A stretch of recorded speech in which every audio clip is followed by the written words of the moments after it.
Hey everybody, my name is Brian, and Shane is about to be here right now. I just gotta bring him into the room.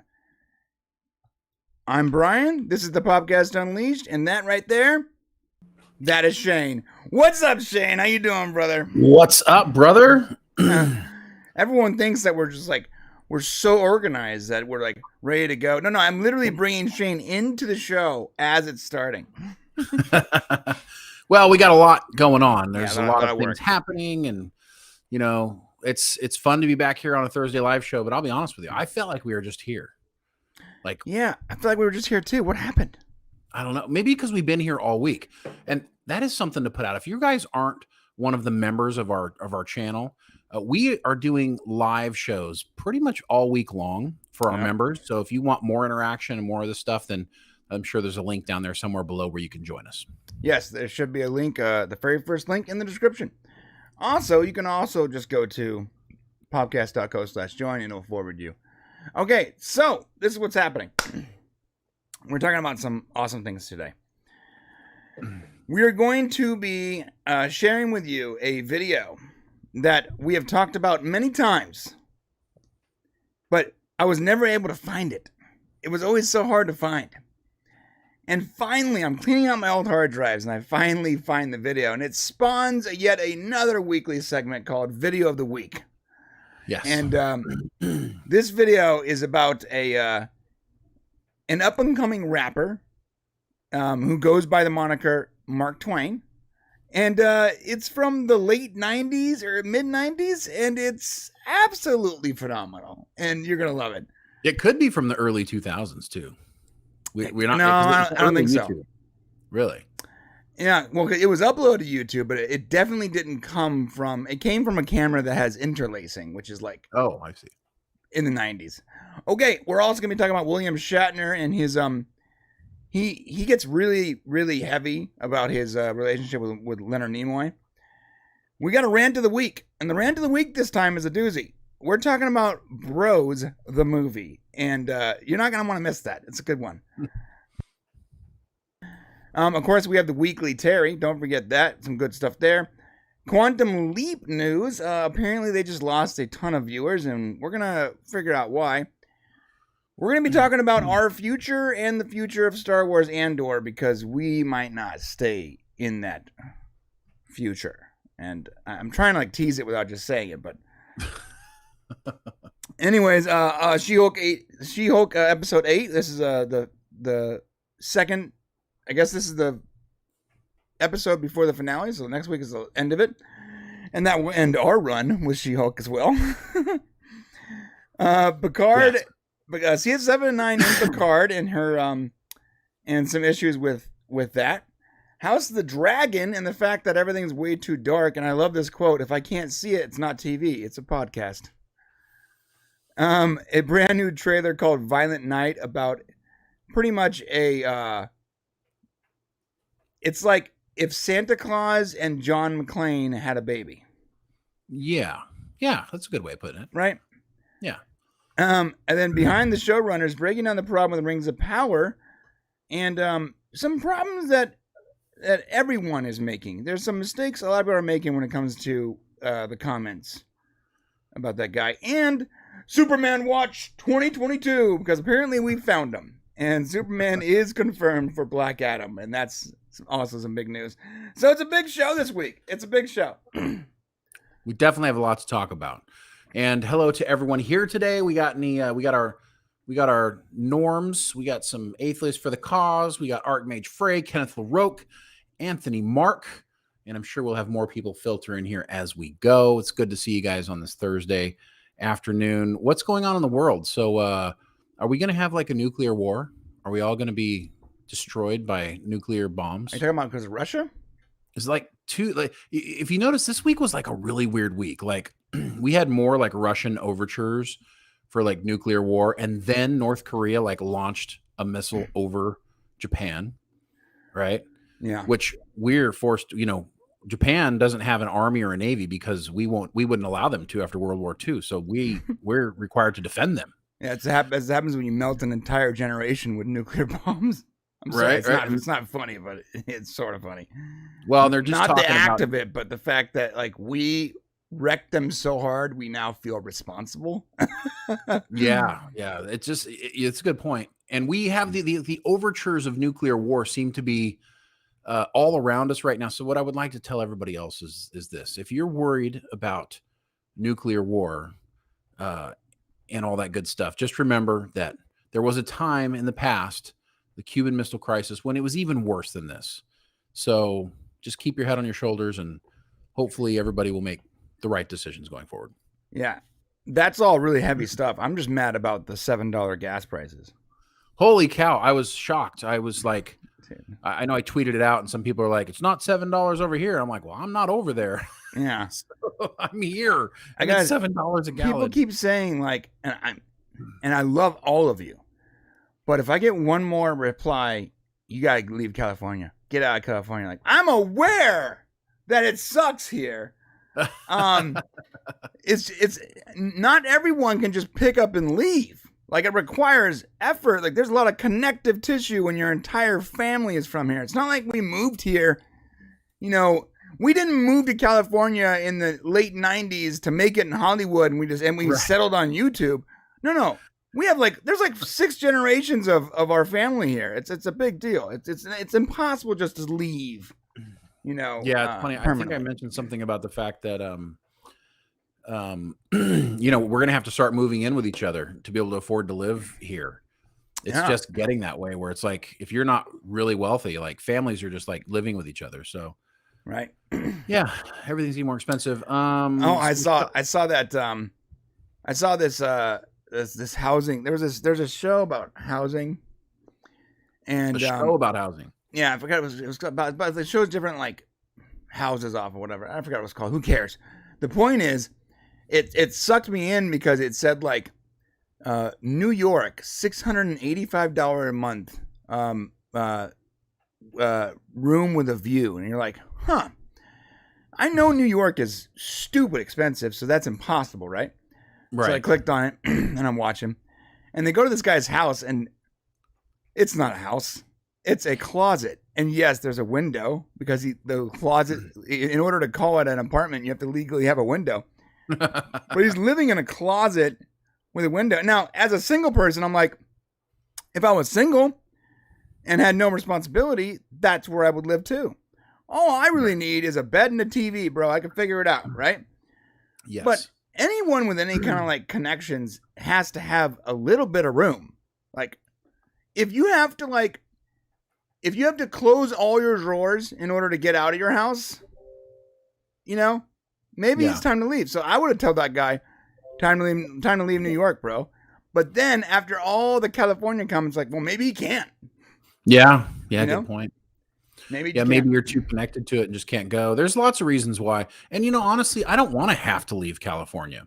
Yeah, here's the thing is, you know, I like living in California, I like the weather. How about this? How about we just have the government in California fix itself and we stop trying to pay for everything? You know, hey, did you guys know if you live in California, you're going to start getting up to $1,000 a week again. So they're getting ready to hand out, the governor's going to start handing out checks to people to help with the inflation that they created in the first place. I'm sorry, in California? Yes, in California. Do I get that money? If you're a tax-paying citizen, then you will get that money. So we'll get $1,000 a week, or at least $1,000. Well, they're going to start with $1,000, and we'll see how it goes. But I heard it could be up they're to starting with $1,000 a week. That's what I heard. Yeah. What I read was $1,000, and it could be a weekly thing. That's insane. Yeah. Well, they're going to start. Yeah, this that Friday, would be more money than like 80% of everywhere else makes per month. Yeah, they're talking about how they're going to help people with this whole, you know, with the inflation. And now listen, the inflation's bad. I'm not going to lie. Like, it's really making it hard to do things. Yeah. Well, you know, you make less money and you got to pay more for things, and it sucks. But what the government doesn't realize is that they have created this environment. We don't have inflation if you don't do shutdowns for COVID. Right. So that's how come inflation happened, is because of COVID shutdown. We'd be in a great place right now. Not everyone, but a lot of people would be in a great place with the majority. The average person would be in a great place economically had the COVID shutdowns never happened. And I'm going to say it, had the overreactions to COVID never happened, especially locally in your states. Look at the states that were more lenient on the shutdowns. They didn't suffer as much. But federally, in all the coastal states that did go nuts are having a lot of problems. And it was an overreaction. One state affects the other. And when you shut down operations in one place, it affects other people. It's just, we understand why it happened and why they had to do what they did. But this is the result of inflation. And so now people, when they could go back to work, they're like, wow, it was kind of great not going to work. And so we had all these people who really didn't want to go to work and found alternate work options. And so now people don't really want to go to work. So the government is going to give them more money. And instead of making them kind of fight through it and find a different place to live and try to do better, now they're going to give them more free money, which guess what it's going to do? Less people going to work, and which will cause inflation to actually go up more. It's just a bad idea to give away free money. I love it. I love free money. I love free money too. It's not helpful for the future. Now, here's what happens. The detractors out there will look at a brief economy jump. They'll look at brief numbers when it first happens, and they'll say, "Oh, the economy actually got better." It's when the money ran out. Is when it didn't do it. Of course. You see, nothing is in the moment, right? You look at these numbers and you got to. Everyone wants free money, but when you shut down small businesses but allow Target and Walmart to stay open, because that's what happened. They shut down a ton. If you were a small hardware shop, you were shutting down for COVID. But notice Walmart didn't shut down. That's true. Target didn't shut down. Home Depot didn't shut down. They were required. Yeah. I'm sorry? They were required. They were essential. They were essential. Well, these giant, huge corporations, usually owned by foreign companies, were essential. But the ma and pa hardware shop and the ma and pa restaurant and the caterers and all the actual infrastructure that holds up the economy, not because the big businesses don't hold the economy up. Okay, they're a convenience. It's the smaller businesses and workforce that holds the economy up. And the state deemed them unessential, said go home, don't work, stop trying, and they deemed their biggest competitors as essential. I'm sorry, that's the definition of a bad idea. It's like no one has a brain in this state. I hate California so much. Oh my god. I know, it's tough. I mean, there's a lot of bad things happen. There's a reason why everybody left. So Gavin Newsom's over there having Gavin Newsom's restaurant was open. Yes, Gavin Newsom, our governor, has a restaurant that's built on a vineyard. Okay, this is how rich this absolute a-hole is. And the day after making it illegal for restaurants to be open, his restaurant was open. Yeah. No, you're right. It's terrible. But listen, we can sit here and complain about our woes all day long, or we can answer John Burns' question. Brian, can you see the chat in the member section? Because I cannot get to the member section yet. So can you see it? Let me check. Oh, I see it. John Burns, what's up? Yes, I'm sorry. I had that window. I had the wrong window open. John Burns, we got some chat. Okay, some members over here. First off, we got Ken Thoreau says, catch it on the replay, working on my first week of afternoons. Oh, good luck, Ken. Thank you for coming back for the replay, my brother. John Burns, hey, I hope you guys are good. We are good. In the best possible way, we're good. Yeah, despite everything else, we're good. I am both excited for what is what we're going to be doing here on the channel and what me and Shane have going on and what we're all going to be able to witness in the future, and frustrated. It's this weird thing where I'm like, I love the fact that we're going to make videos and we're going to watch some cool stuff and we're going to have fun. I love this. I legitimately love this right here, what we're doing together right here. I love it. I hate the fact that it's such a struggle every week to get to this point because of, the state, not just the state. Like when I say the state, I'm not referring to a place, but like the general state of affairs and how much is required to get here every Thursday, Yeah, no, there's it is. It's a huge deal. Mexican Iron Man listening while driving. Let's go, Popcast. All right. John Burns Super Chat Overture. Fire the missiles. This is World War III. That would be a pretty crappy ending to the world if that were to happen. It would be. Mexican Iron Man. I left California last year. I just paid $2.99 a gallon for gas. Stop bragging, Mike. And just bragging on that in Twitter. This guy. He showed a picture. He lives in a really nice place too, and he's like overlooking like a lake or an ocean or something. And he's just like sitting there with his what are those champagne, orange juice champagne things, mimosa. You know, he's like, I just paid $2.99 a gallon. Oh yeah. It's out there. I mean, John Burns living in a closet down by the river. That's a Chris Foley. That's a Chris Farley reference. That was a great skit. Anyways, guys, listen. We do have some good stuff. Can I start something off real quick? Because I noticed that not a lot of people have seen this poll. I put a poll out on Twitter. And you don't think it's the poll that you think it's good. You think it's like no. I've seen both polls. Okay. Oh yeah, you have. I did. You've seen all the polls. I've seen all the polls. Someone clipped all the polls. Someone clipped that. All right. Polls. 2 L's. I have a poll. Yeah. Right. You want to start with the Superman news? I know.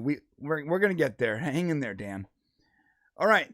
So I have a fit after the news this morning about Superman. I'm like, okay, I'm getting a Superman tattoo, 100%. It's happening. Oh, that's right. Yeah. So I have a rule. I've had this rule since the military because it was a rule, and it was like it wasn't a rule, but it was like a sort of a general thing. And when I was in the military, it was like no tattoos after 42. Like once you hit 42, no tattoos. You can't get a tattoo after 42. Now you can do whatever you want, but like when I joined the military at 19. This was like this common sort of thread. Everyone just always said, no tattoos after 42. So no tattoo after 42. So I've decided I'm turning 42 soon. My last tattoo. I'm going to get a Superman tattoo in honor of this news. And I'm so excited. Wow. So I decided to put a poll out there. It's a big deal. News came out and you're getting a tattoo. Dude, I realized after I was, after my eyes were watering listening to the John Williams soundtrack, like I love Superman. Like I really like this character, and I like what he stands for. Yeah. So you know what? I'm doing what every trashy guy in the trailer park that grows up on comics does, and I'm finally gonna get that S. Now, can I make a suggestion? Yeah, go ahead. So I think you should get the chest. I think you should get the S right on your chest, just like on Superman's chest. Right. So big. Yeah. So I put a poll out. Do I get it center chest? Like Superman? Oh, you did. Okay. Yeah. So I can say I got an S on my chest. Do I get it on my shoulder, which is the reasonable place? Arm, so like shoulder or arm, right? Now I have a tattoo on my shoulder here, right? So it might be weird. Or I threw a joke in there. Or tramp stamp. Well, you should have never done that. I should have never done that. What did I expect? Yeah, I mean, look, and they actually kind of like you because no one does the center chest thing. They're like giving you the shoulder. Like, yeah, give them the shoulder. Like that's the most obvious one, or the arm. Right. Well, they haven't got any arms, but well, so like, are you going to do it where they tell you? Right. This is the shoulder. This is the chest, and you guys know where the tramp stamp is. So, are you going to do it where they suggest? I'm really hoping that more people vote. So, do me a favor, bros. Go vote on this poll as soon as you can. Yeah. Everybody here is going to vote for the tramp stamp. No, don't vote for the tramp stamp. Help a brother out. I love this. One guy was like, butt cheek. I might be good with you that. Could do a butt cheek. Yeah. At least it's hidden. But I will be getting that Superman tattoo before our Black Adam review on the 20th of this month. All right. And I will display it proudly. Man. What's that? That is a committed man right there. Yeah, I would never, ever, ever, ever, ever get a superhero tattoo on my body. But I respect your cojones. Yeah. That's what I'll say. Yeah, do you? I do. I respect because you're crazy. Go for it. Yeah, that's what I'm talking about. Oh, your calf. That's a good one. Penny suggested the calf. I don't like any tattoos on my lower body because I feel like that's how they identify you in every movie when you die. You know what I mean? Yeah. Like in every movie, it's like, we found a tattoo on his left ankle. And I'm like, you know what? I'm not going to do that. This is the way to avoid death. I like it. And I've also avoided getting my wife's name tattooed on my body because I had this superstition that everyone I've ever met that had their significant other's tattoo on their body eventually got divorced. And I'm like, yeah, I'm not even going to play with that. Even though it's been 20 years now we've been together. 20 years of marriage. So, I mean, I could probably get it safely now. But what if I get it and all of a sudden we get divorced? I'm like, really? I'm writing a book. Come on. We've been fine for 26 years and I get one tattoo. A tattoo. And she divorced you because of the tattoo. Right. That would be the irony right there, right? You should get a little Thailand tattoo on your the Archmage suggested it. Little Thailand tattoo. Maybe I should flip the script I'll get the Superman tattoo on my shoulder where it should go. And I got a little Thailand tramp stamp just to say Thailand tramp stamp. Imagine that. Great. Like, no. What does that even mean? Everybody be like, why are you doing that? Well, you got to watch the show to get it. You got to watch the show. Yeah. If you guys watch the show, we got an ongoing joke about Thailand.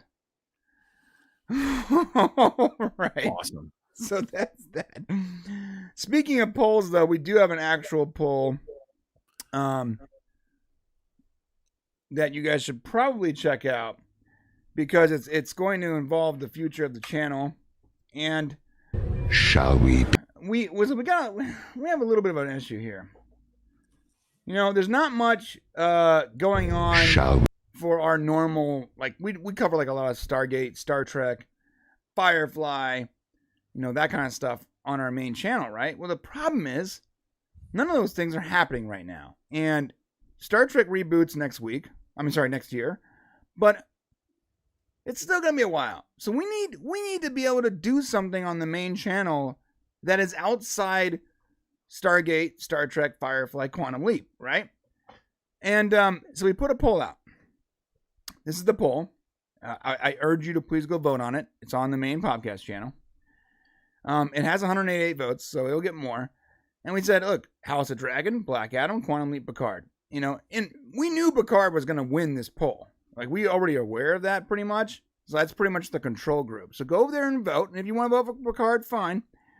But we're trying to figure out what is the next show that we just like jump into the deep end on and make it happen. Because every time we do something new, it's actually a pretty big risk on the channel, just so everyone knows. Yeah, we want to make content that you guys want to see, and it's hard right now because there's not a lot out there. I think people are a little burnout on Star Trek. It seems like, but anyways, vote it up. Let's see what happens. And you don't have to do it on Twitter. You can do it on YouTube if you go to the community tab, right? Yeah, it's in the community tab on the main channel. On the Popcast channel, yeah. Yeah, and as far as do it on, you should probably put it on Unleashed as well, just so it's there. Yeah, I guess I can. I forgot that. I keep forgetting that Unleashed has a community option because the other channels don't. That's true. I'll put the link too. I'll put it in Popcast Live real quick. And while he's doing that, if you guys haven't got a chance to go look at our last video, it just came out yesterday. It talks about the Star Trek curse. If you didn't know about the Star Trek curse, it's a real thing. Fans have long debated the fact that every odd Star Trek video or every odd Star Trek movie was not as good as all the even movies. And so we kind of explore that a little bit, and we talk a lot about why the Star Trek curse may actually be back. And so you should go check out that video if you get a chance. Yeah, I got a lot of responses on like Facebook and other social media things when I shared the link out, and a lot of them said the same thing. Like, well, it's not really cursed. Like they were too ambitious with their timing, and I'm like, how ambitious do you need to be when they announced it in 2016? And everyone I talked to was like, they announced it then? I'm like, yeah. Actually, before that, it was 2015. Right. So before that. So Yeah. they didn't just announce this a few months ago and then decide not to do it. They announced it 7 years ago. Yeah, there's a huge problem with this iteration of Star Trek. Yeah, 100%. This is actually a really good question. The Trek Reviewer. How about looking at some classic sci-fi? You know what we found, Trek Reviewer, is that your channel either needs to be about classic sci-fi, and you kind of go into like the history and the episodes and the lore, or it's about looking forward at what's coming and being kind of present about it. And our channel seems to be more of a present. We've actually done some reflective videos. They don't actually perform very well at all. So we're kind of a forward-looking channel. But yeah, I would love to actually do some more classic sci-fi stuff. So yeah, we did a Ghostbuster video that God, it we've done a few things that but that video, like, we put so much effort into this like Ghostbuster sort of like retrospective on how it was made. And because it was a really cool idea, like the way they made the original Ghostbusters was actually sort of impressive. There was a lot of manipulation across the board. Dan Aykroyd's either a genius or evil, one of the two. He's definitely not evil. Yeah, and also, yeah, we actually did a Live Long and Prosper, like the story about how Live Long and Prosper came about. Didn't do well. That didn't do well at all. So we've done a few of those kind of. We find looking back doesn't do as well. So we would love to, but who knows. All right, we got a couple of chats over here in the members section. John Burns says, first, Mexican Iron Man, Mimosa Mexican Life in Hilton Head Island, South Carolina. That's my nice. That's actually a nice place. I might be, my Mexican Iron Man, I might be joining you in South Carolina.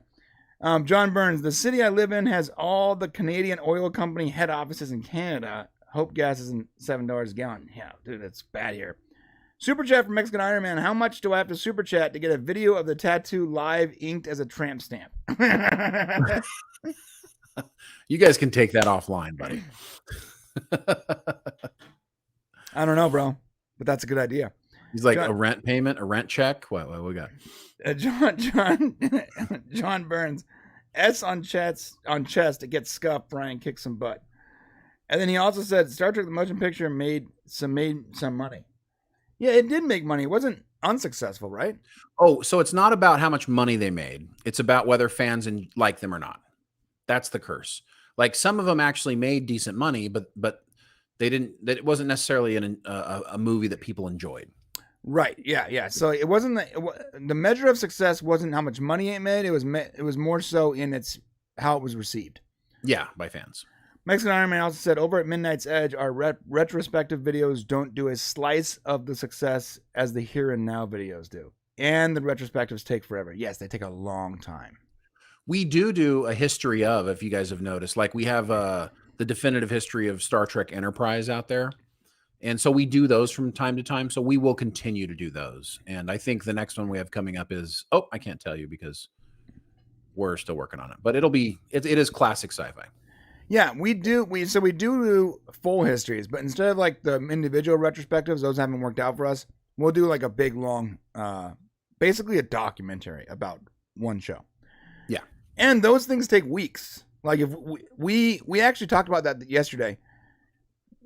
As much as if we started doing nothing but history types videos, we couldn't do a video a week. It would take too long. They take weeks to write. They take a week to edit sometimes. It's a lot of work. Yeah, but we love doing them. Yeah, we love it. No, we can throw it together real quick, but what's the point of that? It's got to be perfect. It's got to be right. It's got to be entertaining and factual and all those things, Yeah, Trek Reviewer said something here, like the Star Trek 3 was good. Actually, Trek Reviewer, what's funny is, like, when I found out about the curse, I'm like, I don't know if I believe in this, because I like Star Trek 3 a lot. And I think Star Trek 5, well, not the greatest. I like them all. So it's tough. I didn't really see a curse. Is that the Search for Spock? The Search for Spock, yeah. Yeah, to be fair, you know what's really interesting about this curse? Yeah. The motion picture was boring. It was boring, yeah. I love the story. It was great to see him again. Right, it was. I love the story. I love the idea, but it was sort of, the pacing was bad. And it's weird. The Search for Spock, which should have been more exciting, was also a little boring. I guess it was, but I kind of like the whole trip to Vulcan and all that stuff, the Katra and all that stuff. It's funny. It's like when you look at like those odd numbers, it's like, wow, all the odd number ones are really sort of like they sort of lag a little bit and they're sort of slow. Right. Yeah, that's kind of what happened. So it's almost like they get the potatoes out of the way or the meat or whatever, then they give you the fun stuff for like Wrath of Khan, Voyage Home. Right. Yeah. I enjoyed them all, but yeah. The definitive future of Shane. Well, yet to be written. We'll see how that goes. Pretty soon it's gonna put him in a body bag if he doesn't slow down, huh, Shane? We need to figure something out. Anyways, let's get on with the news. Sorry, Shane literally was camping with his family and then drove here from camping to do the show.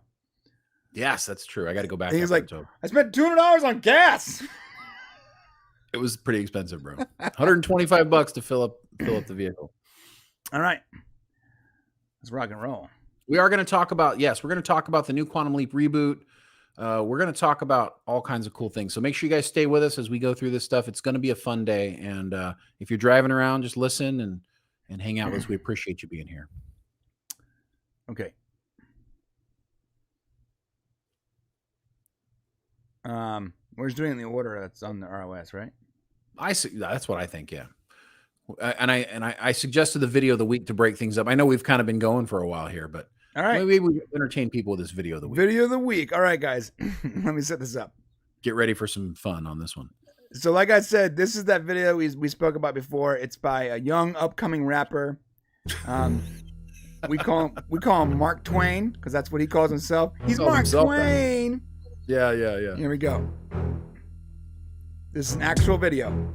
This is a music video. Hot fire, Mark Twain in the house. Look at this setup.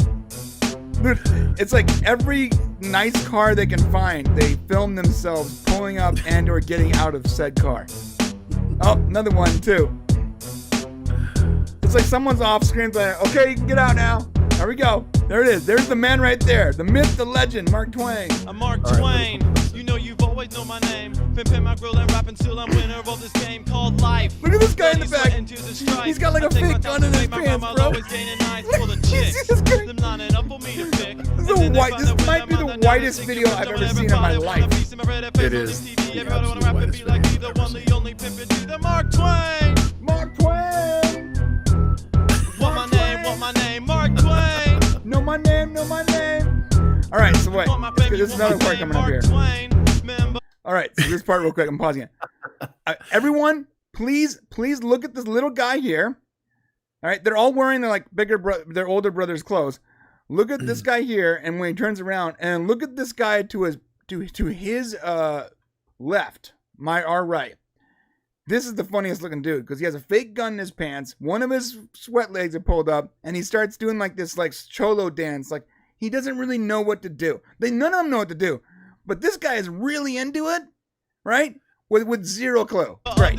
And I agree with Archmage here. Don't talk over the sick beats. Gangsta, not a taxpayer. The purple hate him, the winner can't take him to love and lead him to say, he's the man. Formulating evil plans. Look at this guy. Communication, the book should understand. So you might as well stop and rock with him. Check your body, the music, and fake your friend. But he not, he won't, he never think. He's the only one pimping up, he pretend. It's Mark Twain. That guy's out there somewhere, bro. He's out there right now. This guy has a SoundCloud somewhere. You know that, right? Yeah. Anyways, this is help me, guys. Help us find Mark Twain. We'll have him on the show. There we go. Okay, here we go. Now he's doing R&B. Keep myself afloat, remind the world there ain't no joke being. Everything you see, kinda makes me wonder why you're never believing in me. You know, we told all these guys this is going to be huge. Look, these guys got a lawn chair out there. He's sitting in lawn chairs. I mean, you got to give him points for moxie, right? No, I mean, these guys are trying really hard, bro. Someone put a lot of effort into this video. Enough of this garbage. This is great. It's great. This guy, the guy to his right with the fake gun. Look at him. Now he's going to point at you. So to give you guys some background, we found this video about, 8 years ago. And and we just laughed for like days upon end. And then Brian lost it. And so when he found it the other day and sent it to me, I'm like, oh my God, we got to share this with the live show because it's too much. Yeah. And what we're going to do is we're going to do a video every week. And hopefully we can find videos that aren't, copywritten and whatever. Yeah, entertaining. Next week is an old video from the My Pillow guy that I found. It's so. Oh, funny. That's the one you're gonna do next week. Yeah. All right. What's up next, man? Let's talk about. Let's drop it down. William Shatner. Let's talk about some William Shatner. Let's talk about the Shat Man himself. Yeah, we had some. It's been an interesting. I mean, the guy's old. I mean, the guy's really old. How old did you say he was now? 91. 91. 91 years old. I mean, when you get to this age, I can't imagine that you're not thinking about anything other than like, when is the end?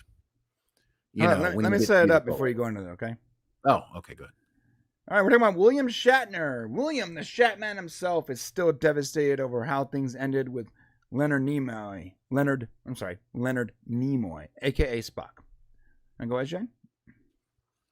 Yeah, it's just, now that he's 91 and he's reflecting on his life and things that have happened. And when you get to that age, I can only imagine you're basically thinking about the end a lot. And he's made it a lot longer than most people have. But so he was recently doing an interview, and I think it was with Entertainment Weekly. Yeah, Entertainment Tonight. And during the interview, they asked him about his relationships, and if he had any discussions with him in his final years of Nimoy's life. And so Shatner said, "I don't know what happened. He wouldn't answer my calls. I wrote him a heartfelt letter saying how much I loved him and wished him well because he was dying. I wanted to see him, and I am so hurt, so devastated." And as anybody knows, they didn't have the best relationship on Star Trek.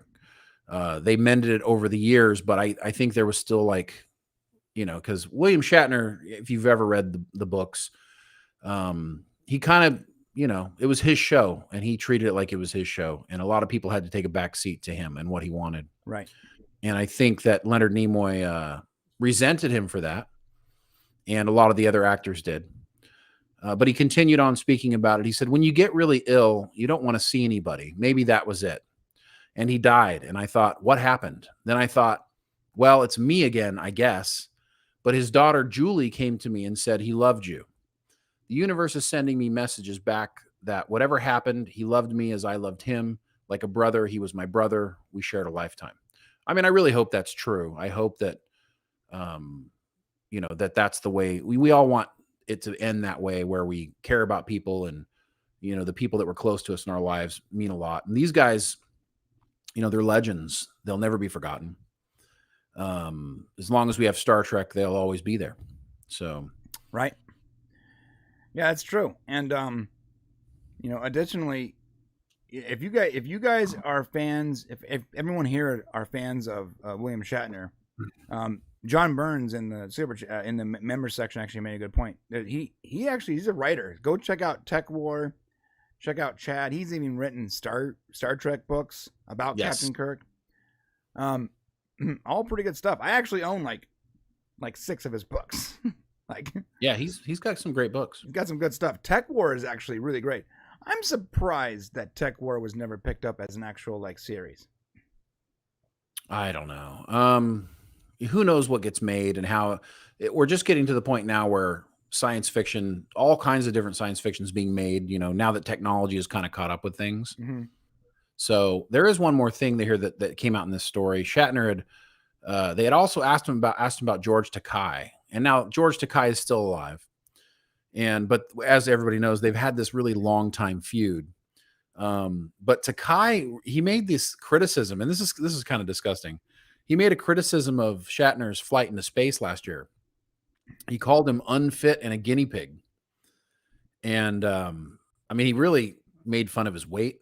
Just really tore into him. Yeah, George Takei is one of those people that you see this. Oh my. And you're like, oh, he must be a fun guy to hang out with. He's actually a pretty bitter old man. From everything I see on Twitter, he's a very bitter old man. Yeah, he doesn't have a lot of nice things to say, but this is what Shatner had to say about him. Why would George Takei put that in public? After I came down from space, had this experience, talked about global warming, he would say, oh, global warming. What did I say? Warning? Yeah, it's okay. Go ahead. Global warming. He would say, oh, they probably used him because he was the oldest guy that could go up. He was so mean-spirited. Again, there's no reason. And I don't give a cup of tea what his opinion is, but that guy is not well. No, he's not. And the reason they used him, George, is because he's Captain freaking Kirk. That's why they used him. Not because he's the oldest guy they can use. No, because he's William Shatner. He's Captain Kirk. They wanted the press of William Shatner going into space with Jeff Bezos. And they succeeded. I'm sorry, they did. Yeah, and that's partly why he probably made those comments. I mean, he's jealous, and he didn't have much. He didn't have the role.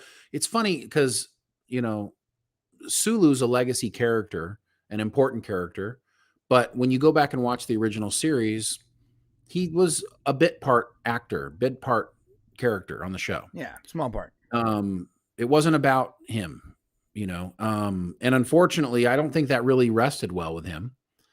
And over the years, they wanted to be in more scenes. And I think it's possible that William Shatner made it more difficult for them to get more on-screen time. And maybe that's why he feels the way he did. Apparently, William Shatner has a new book out, Boldly Go, with an author, Joshua Brandon. It's reflecting on a life of awe and wonder.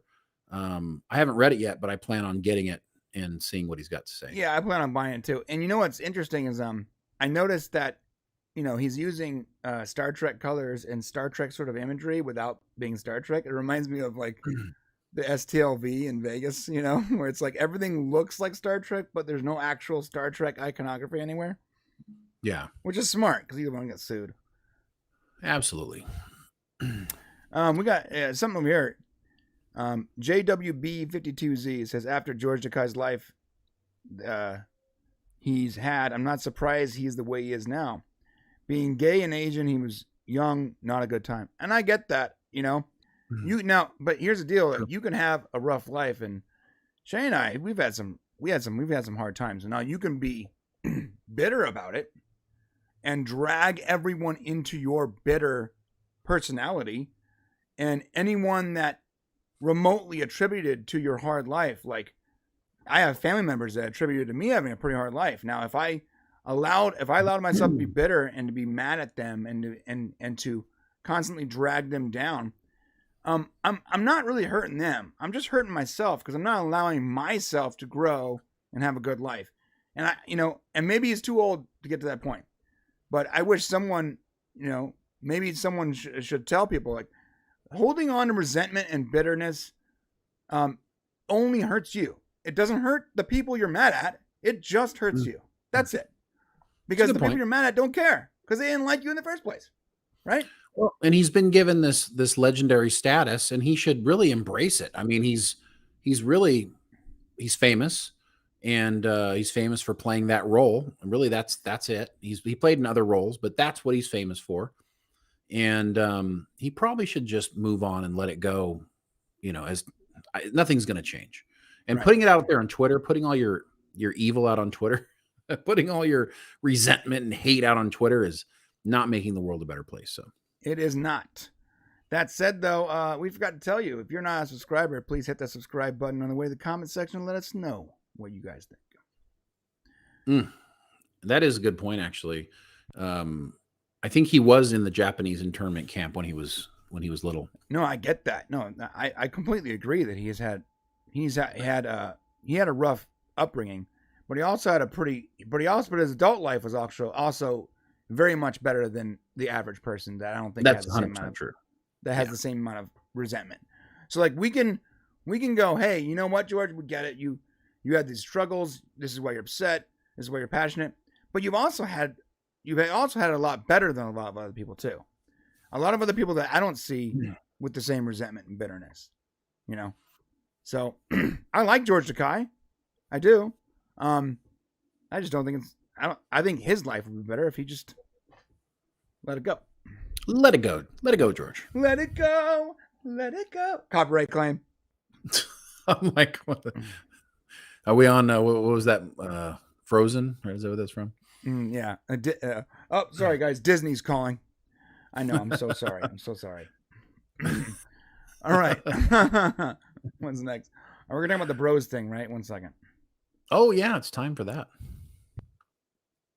So I actually had a recording of this that Shane graciously gave me, and I can't find it. No. Oh, my God. All right. Well, we can at least talk about some other stuff going on here. Okay, hold up. Let me pull that up. You talk to the chat, and I'll try to pull up the bros thing. Tech Wars was a show. I thought I remember that show. It lasted 2 seasons in the 90s. I recall that now. I was trying to think, was it a cartoon? There was all kinds of stuff going on back then. Tech War back in 1994. Yeah, there was some stuff with that. I remember it. I mean, it would definitely play better as a show today. Yeah, it would. Well, you know, a lot of old sci-fi would play better as a show today. Enjoying the new Quantum Leap reboot. Dan Lovett. Yes, we are too, actually. And we're going to talk about that.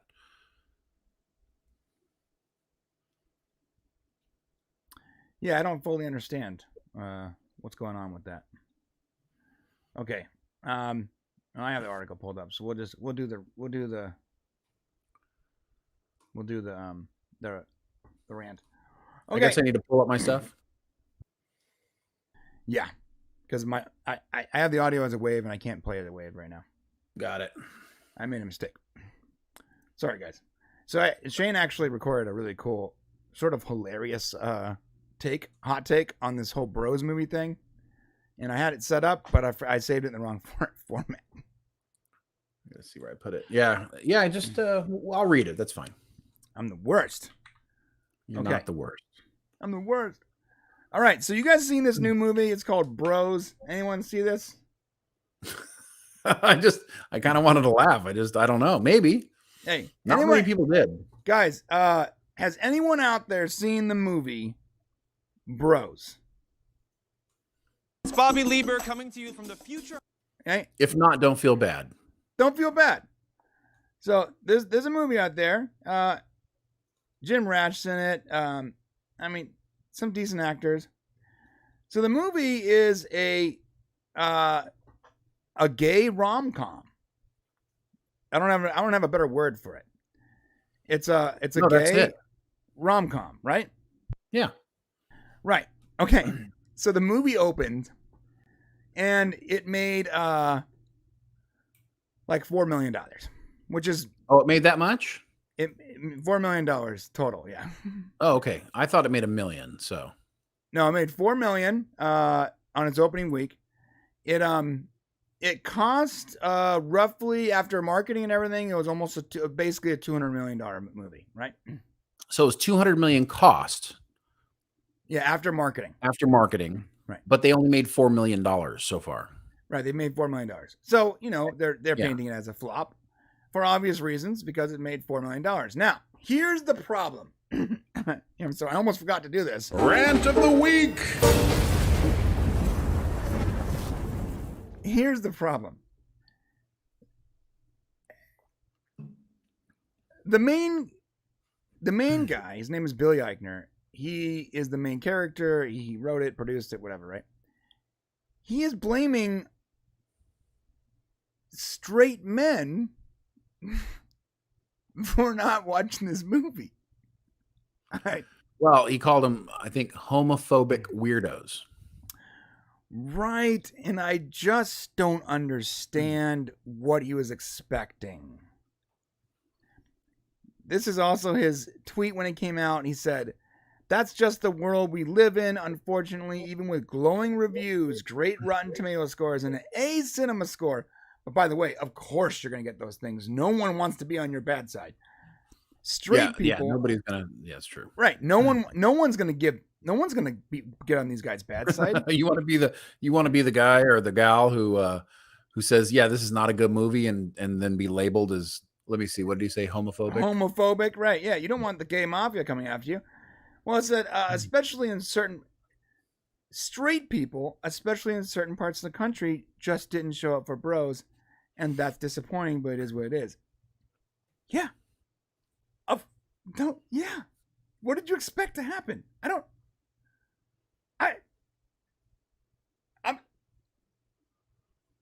Do they expect straight men to come and enjoy this film? What's in it for them? I don't even like regular rom-coms. Right? Yeah, no, I think I have a good explanation for it. So I'm gonna let you go off on that. I'm gonna let Shane. I sent this to Shane. I was like, Shane, am I the baddie, Shane? Am I like some closed-minded dude because I didn't go watch Bros? Like what am I wrong about something? Should I have gone to see Bros out of some kind of like debt I owe maybe to the gay community? Because like I have I have negative interest in this movie. Like honestly, I feel like I should be being paid right now to read about it. Right. And yes, that's a good point. And Shane sent me back a very long explanation that actually made a ton of sense. And Shane, if you will allow me to, I would like to go to your camera specifically for this one. Well, that's fine. Yeah, sure. Why not? That's not just the right camera. That's Mexican Iron Man's camera. Did you see that? Is it? Really? Oh yeah, that's what it says. Yeah, Mexican Iron Man. Go ahead, Shane. So, it's just funny because gay characters can be really great on screen. So that it really has nothing to do with that. I used to love watching I of course can't remember it now, but it was the Will and Grace, the TV show Will and Grace. I actually enjoyed that show, I like but Will I and really Grace loved, too, by the way. Yeah, I really loved My Best Friend's Wedding because Julia Roberts was in it, but the guy who plays George in that is a gay character. This is just phenomenally wonderful. It makes the whole show. So let me just say this. I think the Bros thing is actually is really such a simple explanation. Who goes to see a rom-com? Usually the lady part of the heterosexual relationship sees it playing in theaters and they tell their dude that they want to go see it. Women like these because it's a fantasy. It's a relationship they can understand or even possibly see themselves participating in. The straight dude is along for the ride, trying to make their mate happy. They might enjoy it, but chances are they wouldn't have gone to the theater to see it by themselves. The other reason to go is maybe because somebody really famous is in it, or there's a cool story. I wanted to go see The Lost City with Sandra Bullock, Channing Tatum, and Brad Pitt. It looked like an updated version of Romancing the Stone, but even funnier. So I really wanted to go see it. And they're great actors to watch. Both the wife and I wanted to see it. It was not a good movie. It turned out not to be good. It was not a good movie. It was meh. It was not good. And I saw a lot of Channing Tatum's butt. Yeah, which, maybe wasn't the worst part. It's not bad. And so now back to Bros, okay? It fits none of these categories. None. None. My wife can't have a fantasy relationship when it's two guys. She's just not. It's not her fantasy relationship. Two guys who want each other. They don't want no girls. She isn't going to ask me to go, therefore. I'm not going to want to go because it's not my fantasy, but even more importantly, there's no interesting story or actors that I've even heard of. So here's the shit. Here's the real thing. If there are 330 million people in America and 7% are LGBTQ plus AA, okay, whatever, then 23 million people could have gone to see this movie that are all in that community. If they all took a friend, then it could be 46 million people. Mm-hmm. If a movie ticket cost $10, then the movie would have made $460 million if all those people went and saw it. Mm-hmm. Okay, so if it only made $1 million, I guess you're saying 4 million. If it only made $4 million and straight dudes are the problem, that means 0.2% of your base audience went to see the movie. So you got a bigger problem than straight men didn't go see it, honey. Amen to that. I love that sassy part at the end. Yeah, look, blame the straight men for not going to watch a gay rom-com, which that statement alone makes zero sense to me. But furthermore, what Shane is saying here is really correct. The gay people didn't go to watch it either. Right. That's, you got a bigger problem. So you're blaming straight guys to go watch a movie that there's generally no reason for them to have any interest in whatsoever. You know why I wanted to watch the Sandra Bullock movie with Chad Tatum? I saw on the cover, it looked like an adventure movie, and she was wearing a skin-tight, glossy dress. That was my eyes went immediately to that, and I'm like, oh, that looks like a fun movie. It was bad. Again, I saw more of Shannon Tatum's butt than I ever wanted to see in my life. Again, not complaining per se, but not a good movie. I bet the LGBTQ community went out and saw that one. I bet you they did. I bet they did. So you're saying that there's a straight men didn't go watch this movie. Well, yeah, and neither did gay men. No one watched it. Why are you blaming a straight man who has no interest, no pony in this fight, no dog in this fight, right? Like, no reason to go watch. No whatsoever. Like, literally, there's zero reason to watch this movie if you're a straight man. But your fellow gay men who have every reason to watch it also didn't watch it. Yeah, I almost envision it like I'm over here eating a sandwich, right? And all of a sudden I hear, you straight guys didn't go do it. I'm like, huh? What? I wasn't. Why am I being drugged into this? Huh? This is not my problem. There's 4 gay guys behind you that also didn't see it, bro. Like, what are you doing? Bro? Come on, bro. It just wasn't good. Yeah. Yeah. I mean, make your movie more interesting. When I saw that, you know what's funny is it too? I think that guy's funny. I think the actor is funny. He plays like this really sassy guy in the street that yells at people a lot, and sometimes it's annoying, sometimes it's hilarious. But the one thing that would have got me to go see it is because Jim Rash is in it from Community. I love that guy. I think he's hilarious.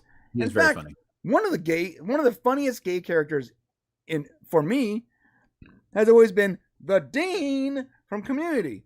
He's hilarious. Okay. In fact, I have a video coming up in a couple weeks of him doing this rap. It's so funny. And I'll show it to you guys. I have the video clipped. It's one of the video of the weeks. So stay tuned for that.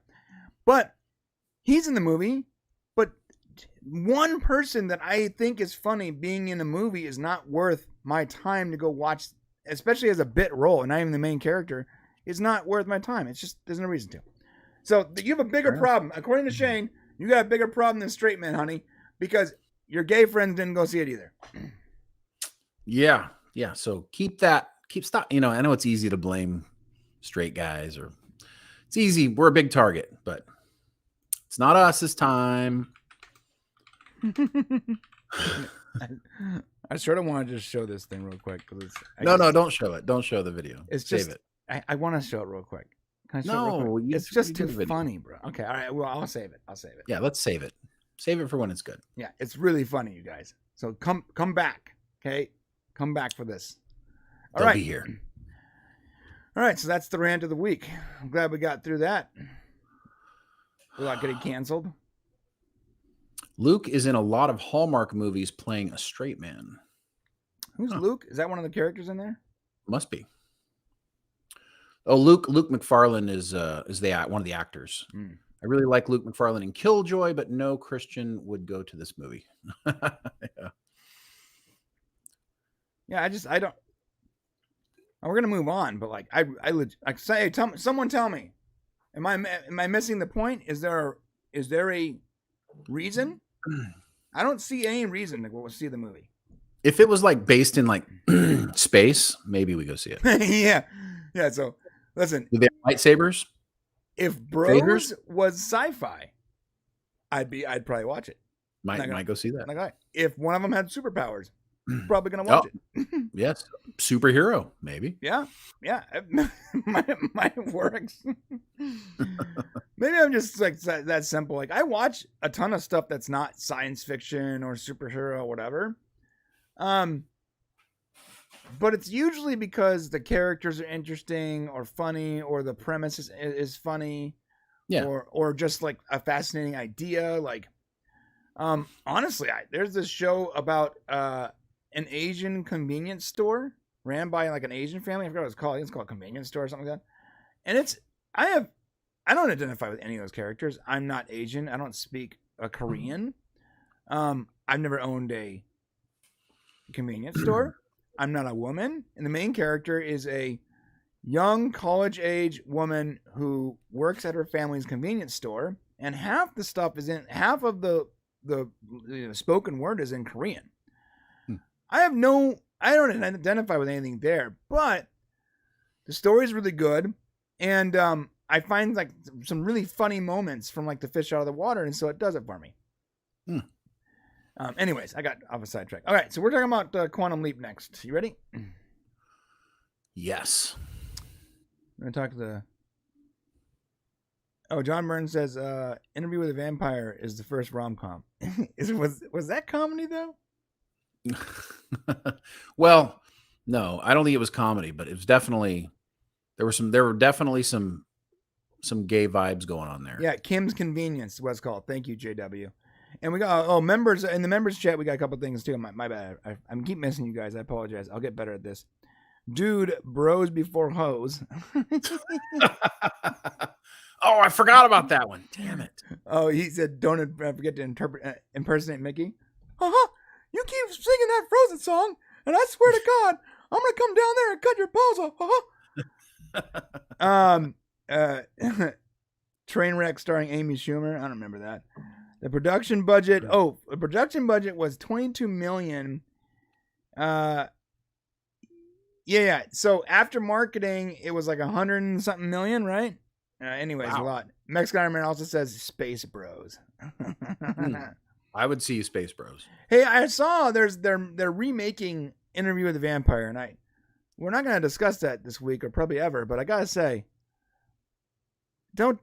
that's not a good idea.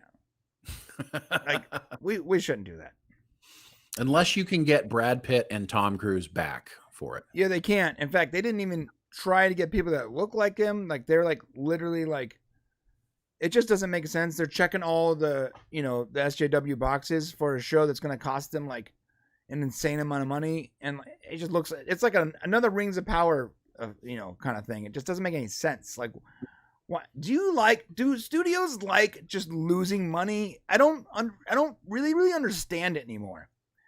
Like they pour so much money into stuff we don't know anymore. Right, like they pour money into risky things. Like we used to be able to track it. The problem is we can't track streaming. We don't know how many people are watching things. We're about to actually discuss this right now with Quantum Leap, but we don't know who is watching, how many people are watching. It's possible that there's audiences for this that we don't understand. And they might have other motivations for getting people to come back than actually making good shows. We've talked about this. What you're saying is it's possible that they are making their money and we just can't tell. We can't tell.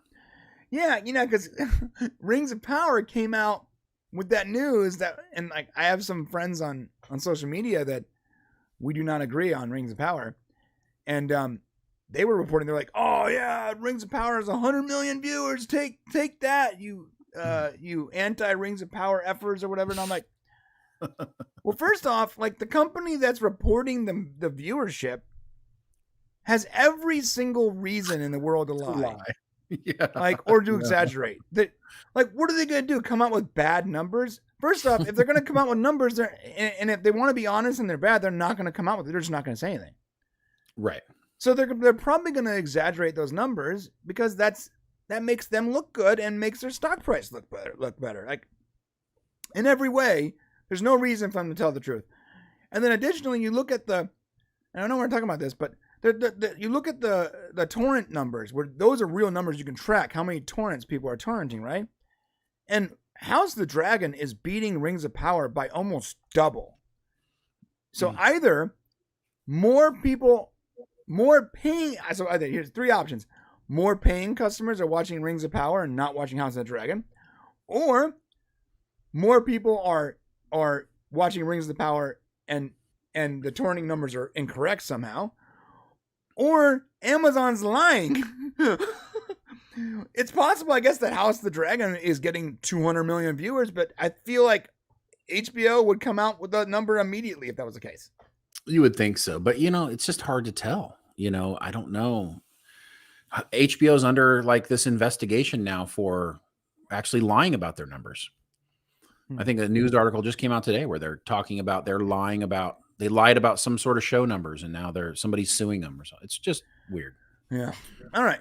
Well, John Burns is very good. 2 of the actors from Kim's Convenience were in Dark Matter. Oh, very cool. I love Dark Matter, by the way. Like, I love Dark Matter. Okay, let's talk about Quantum Leap. And yeah, we're gonna talk about another show that makes honestly no sense. Like this is not the show doesn't make sense, but this news doesn't make sense. Let me set it up. We're talking about Quantum Leap and Quantum Leap's ratings. Apparently, Quantum Leap loses another 200,000 viewers for episode 3. That means we are seeing a consistent loss in viewership from 1, 2, and now 3. And it don't make no sense, Shane. It don't make no sense. Shane, somehow tell me why this is happening. I don't get it. Yeah, I would say that the headline for this one really is Quantum Leap only loses 200K viewers, but the show is way better than that. So what the heck's going on here? I don't know why they would lose viewers. Okay, so number one, this is from Cosmic Book News, and I do have a couple of problems with this because they don't explain where they got the information from. They use some Rotten Tomatoes reporting, which it is true. Rotten Tomatoes is reporting really low numbers as far as who likes it and who doesn't, and the tomato meter. But they have some ratings here. Episode 1, they're saying it had 3.348 million viewers. Episode 2 had 2.7, and episode 3 had 2.5. I don't know where they're getting those numbers from. NBC, and it might be from. It's possible that it's from NBC's live numbers, Nielsen rating numbers. Mm-hmm. But guys, Peacock is not talking about their streaming numbers. Right. Okay, here's the deal. And it's on Peacock as well. At what point are we going to finally admit that the Nielsen ratings don't work anymore? Or they maybe don't count for enough. They don't get it. Like, dude, when the majority of viewers are watching via an internet connection and not a cable connection, you can no longer judge your numbers based on the Nielsen ratings. And I don't know. I don't know for certain because the article doesn't give a credit, but I'm assuming it's Nielsen ratings because you can still get Nielsen ratings for live show. And Quantum Leap is airing on NBC, but it's also airing on Peacock. And I would argue that there is at least as many people watching Peacock that have cut their cable as people that are maybe watching it still on cable. Yeah, so I don't know a single person in my life anymore. Not a single person. And that goes all the way to my youngest friend at 19 years old to my oldest friend who is a 73-year-old woman who works at Stater Brothers. I don't know a single person in my life who watches TV over the air. Not a single person. You mean the traditional way? The traditional television method, right. Of which this is how Nielsen tracks its ratings. Right. I mean, I know there are a lot of people who still do have cable, but I mean, the cord cutting, it greatly outnumbers the people with cable. So let's just put it to hear this. This story is really about Quantum Leap listen, Scott Bakula is not in Quantum Leap, and he probably should be. We don't know all the reasons why he's not. We've learned a lot about it, but we don't know specifically why. There's this open invitation for him to come back to the show, to be on the show anytime he wants. It came from the executive producer of the show. And he said, he basically said, no, thanks. We don't know if it's because it wasn't enough money. We don't know if it wasn't because it was a big enough part. We don't know if maybe he just doesn't want to do it now that Dean Stockwell's gone. Mm-hmm. There could be a lot of reasons why he's not in this show. But don't let that be the reason you're not watching this show. If you are watching this right now and you are not watching Quantum Leap because Scott Bakula is not in the show, that's not a good enough reason. And the reason why is because unlike a lot of other shows, this show's actually pretty good. It's really good. So it's good show. Guys, we made videos. Like some of you probably found us this way. We made entire videos multiple videos about Sam Beckett, aka Scott Bakula, not being in Quantum Leap and why it's a problem. Now, here's the deal. Everything we said in those videos, we still stand behind. They're all legit. But this show, regardless of that fact, is still extraordinarily good, and it is honoring the original show. I don't think a single episode goes by so far for these first 3 episodes where they haven't mentioned at some point a connection to the original show. They talk about Al, they talk about Sam, they talk about the original program. The entire premise of the show is pretty much being built, in our theory, around the original show. Yeah, I mean, it's obvious that that's what's happening. If you watch the show, you'll see that there's this connection, and it looks to us as if you've seen, hopefully you've seen it. It looks to us as if Ben, who's the main character now, who's leaping through time, is trying to get to Sam. That's what it looks like. That's the way they've pitched it. We're using legacy characters. They have Dean's daughter is in the show. Dean's wife's in the show, or Al's, I should say, Dean Stockwell's character. And so that's being dealt with. I mean, we're getting the old handheld device. We're getting so many connections to the original Quantum Leap. This is definitely a continuation. Obviously, it's a continuation, but it's not fan service, and that's what I wanted to say. We see a lot of shows where they give us Easter eggs, they give us member berries, and that's cool. But that's not what this is. Like, they've tied this original Quantum Leap show into this show, and it's relevant. So they're not just giving us, like, there's a purpose for the reason why every legacy element is in this show. And it can be argued that perhaps Raymond, who's playing the character of Ben, who's playing the new Scott Bakula character leaping, doesn't have the charisma of Scott Bakula, and maybe isn't as good as Scott. And there's maybe an argument there, but he's a different person, and it's really no less compelling. Right. They're doing a lot of things they did on the original Leaps. And while I think that there's still a lot of room to grow, if you're out watching TV right now and you're watching streaming, this should be, and you like science fiction, this should be one of the shows you're watching. Yeah, even if you don't like science fiction, like, this show is really good. Real quick, we got a super chat from John Burns. Do you think studios are happy they don't need to remake spacey movies? You need good production values and a quality cast. Spacey self-destruction. I think like hanging out in space is just not, like, they're still making science fiction, but they spend a lot of time, like, you're right, they spend a lot of time, like, on the ground. If that's what you're referring to. And it makes sense from, like, a budget perspective, but I also think that's just where it's going. People want more, like, character grit. JW said, doesn't make sense that so many people hate Quantum Leap. It really doesn't. I feel like they haven't seen it. What Shane said is 100% correct. If you were originally a fan of Quantum Leap, you're going to like the show. If you didn't know anything about Quantum Leap, you're going to like the show. If you like sci-fi, you're going to like the show. If you like drama, you're going to like the show. If you like story-driven TV in general, you're going to like the show. We review this show every Tuesday, and I'm actively trying to find a reason something to complain about every week. As a reviewer, you guys know us, we actively try to find things to complain about. We're looking for downvotes, right? And upvotes, but we're also looking for downvotes. Guys, every week I'm sitting there with a positive score thinking, like, hey, this is great. It's great. It's great. It's good TV. It's good TV. Yeah, I'm looking for, like, Brian's right. I'm looking for, like, these wasted moments, where I'm like, well, that scene was unnecessary.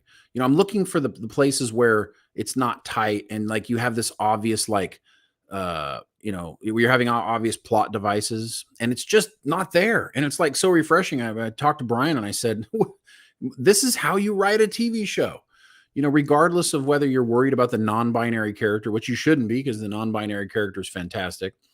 There's really, and their, them, whatever's pronoun has nothing to do with the show. And it's not highlighted, and it's not, like, it doesn't overshadow the show or the scenes. It's just part of it, which is the way society should be, so if you haven't seen it and you're hanging out here and you're just give it a shot, give it a try. Go back, watch the first one, watch the first couple. If you just can't watch it, I've heard some comments. I can't watch it without Scott Bakula. I mean, there's a chance that he could eventually come back. I mean, it's leading towards him being there. So maybe he comes back to do something, but at some point, if he decides he doesn't want to do it, there's nothing you can do about that. And he ultimately made the choice, whether it was what he wanted or didn't want. And we won't know because he won't say, he won't tell anybody. So, you should give the show a shot because it's worth it. Yeah. It actually like blows my mind, if I'm being honest, that when I see if I see this kind of stuff, like I expect the critic rating to be a 50%. Okay. I do too. Yeah. I expect the critics rating on here to be at 50% because this show is not checking boxes. It's not virtue signaling. It's not some it's not like Bros. It's not some gay shining thing on the hill. It's not Star Trek Discovery. It's not Star Trek Discovery. It's not. Thank God it's not Star Trek Discovery. Right. But the audience score makes no sense because when you go into this actual ratings, I'm not gonna spend the time doing it right now. You can go check it out. Almost all the negative ratings is complaining about the fact that Scott Bakula is not in it. Almost all of them. And I get that. And we were, I mean, honestly, when we started doing these videos, we were like, it doesn't make any sense why Scott Bakula is not in it. And it's frustrating. And initially the reports were that NBC didn't want him. There were those reports, but I mean, Scott's taken ownership of the fact that he's not on the show. He came out with an Instagram post. He took ownership of not being on this show. He took responsibility for it. So you can't complain no more that he's not on the show because he doesn't want to be on the show. Right. We don't know why. And he won't tell why. Now, maybe the reasoning is not good, but you can't downvote it because of that reason. And we said we were going to watch the show and we were going to be honest about it. Yep. And that's what we've done. And it doesn't deserve a 44%. So if you guys it really does. Are watching the show and you enjoy it, you should really, in order to help keep things, you should go and give it a good vote on Rotten Tomatoes if you're enjoying it, because those downvotes aren't deserved. Not for this show. No, they really aren't. And it's gonna suck that they're probably gonna get season 2 automatically, but if this continues and they don't find an audience, right, and the ratings are constantly low like this, look, Peacock is not like Paramount. They're not going to keep pouring money into something that most of the fans dislike. They're going to shut it down. Like they've shut down a lot of shows on Peacock that came out specifically on Peacock or when Peacock was started. They got a first season and never got a second because they didn't get steam. So it's going to be really sad if this thing dies on the vine, because so many fans were like, oh, no, Scott, no, me watching, no, me. You're not even going to give it a chance because Scott Bakula didn't want to do the show. And that's disappointing, because if you call yourself a Quantum Leap fan, and you're not even going to try the show because one of the main character from the original show doesn't want to be in it, then you're not a Quantum Leap fan. You're a Scott Bakula fan, but you're not a Quantum Leap fan then. Yeah, and maybe for those of you who heard that NBC didn't want him, and you haven't heard that he basically took ownership of not being on the show, I mean, I can understand that, being frustrated that NBC didn't want him. I was frustrated by it. I'm like, well, screw NBC. If they don't want him and he wants to do the show, then they're making a mistake. But information has changed, so we have to think of that and think of it. We have to take that in consideration. And the show's not a bad show. I mean, like I said, it's got room to grow, but it's entertaining, guys. Yeah. There's not a lot out there that's fun to watch. It's so fun to watch. It's so fun to watch. It's not checking no boxes. It's just a good show. And Shane also, when Shane said we were going to be honest, we were the first people on YouTube, if I remember correctly, to complain about Scott not being in the show. Yes, we were the first people to break the cast list on YouTube. Those videos have hundreds of thousands of views for a reason, right? Now, yes. After we did all that, we also said, because we're reasonable, we're still going to watch the show and be honest. And we have been. And now, like we're always honest about these things, we're telling you, dude, If you haven't watched the show because Scott's not in it, you got to give it a chance. You're missing out. Yeah, give it a chance. Watch the first 2 episodes. Watch the first 3, and then if you're like, nah, this isn't for me, then we respect what Right. we respect your opinion. And we've always been honest. We never just follow the crowd. We always do exactly what we feel in our hearts, in our minds, when we're watching something is good or bad. Yeah. Bacon said, I'm here because of the new Quantum Leap. Great episode breakdown, guys. Thank you, Bacon. Welcome, my friend. Appreciate that. Yeah, we'll keep going too. I still think she's gonna pop into Ben's head, dude. We're getting off sidetracked here, so I'm gonna quickly. Well, it's part of the show. Okay. Well, when he jumped outside of his timeline because he and not into the body of an ancestor because he Spoilers, by the way. Spoilers. Oh, I'm sorry. Spoilers for episode 3. If you haven't seen My it bad. yet. Because he killed the safeguards or whatever. Like immediately. Like I was already liking the show, but now I'm like, oh, they can do more than the original show could do. Like immediately. Well, no, they did that. Yeah. Well, they also did that. We don't know if it was because it was ancestor or what. Like. Well, yeah, somebody was leaping Sam around. That's the difference between that show and this show. And by the way, Quantum Leap has some explaining to do. There are things that they have not explained that we need to know. We need to know where Ben's body is. So they need to explain if the holding tank is still there and what's up. And now that they've showed us behind the curtain, which we enjoy, of the Quantum Leap project, they got to make sure they explain it a little better on how it works. Yeah. So we moving forward, we need to see Ben's body like in a hospital bed on life support, or even like just a reference to it would be okay. Yeah, like maybe he's in stasis. Right. Yeah. You know, something like that. Something like explain where his body's at, because like this is a continuation. This is not a reboot, and that means that Ben's body is somewhere. It doesn't necessarily have to have someone in it, but his body needs to be in the present somewhere. Well, and it's confusing for new fans who see him.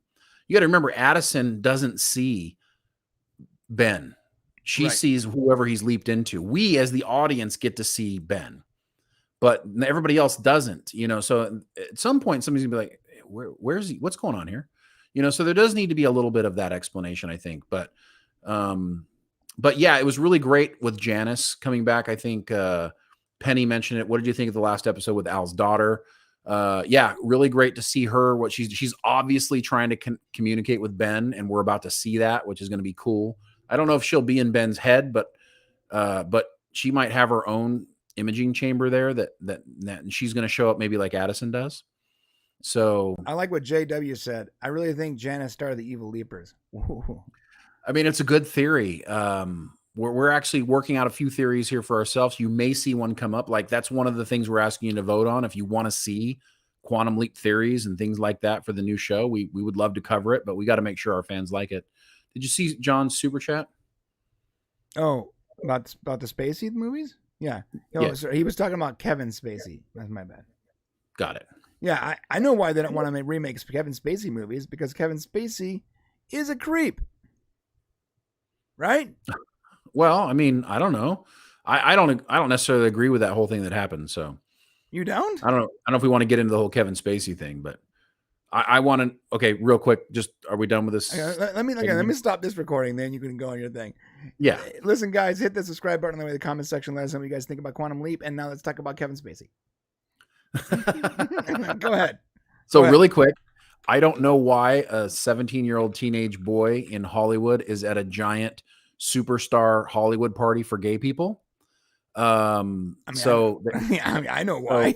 Well, what I'm saying is like, okay, he was at this party. He's 17. He's in Kevin Spacey's room.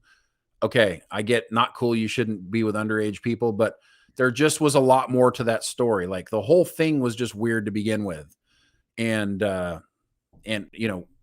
got to wonder why he was, it's insidious. It's insidious. And I just think that him being completely canceled for this in his own LGBTQ environment seems weird to me. Yeah. Okay. So what Shane is saying is you literally have pretty much just the word of Anthony Rapp. Yes, that's it. So you have Anthony Rapp, the guy, he plays Stamets in Star Trek Discovery. the word of one person that said when he was 17, and now Anthony Rapp is, how old is Anthony Rapp? He's I don't know. you know, okay. When he said he said when he was 7, so he's 50 years old. Okay, he's 50 years old. This man is 50 years old, and he's saying that when he was 14 or 17, How old was he? I think it's 14. Okay, what the hell were you doing there at 14, buddy? Yeah, You weren't a friend of the family. Why were you at? Because he was a gay teenager that found his way to a gay party. right. And then we're not victim blaming. We're saying that you cannot completely remove someone's life and livelihood based on what your word only of something that happened 45 years ago. Well, not that long ago.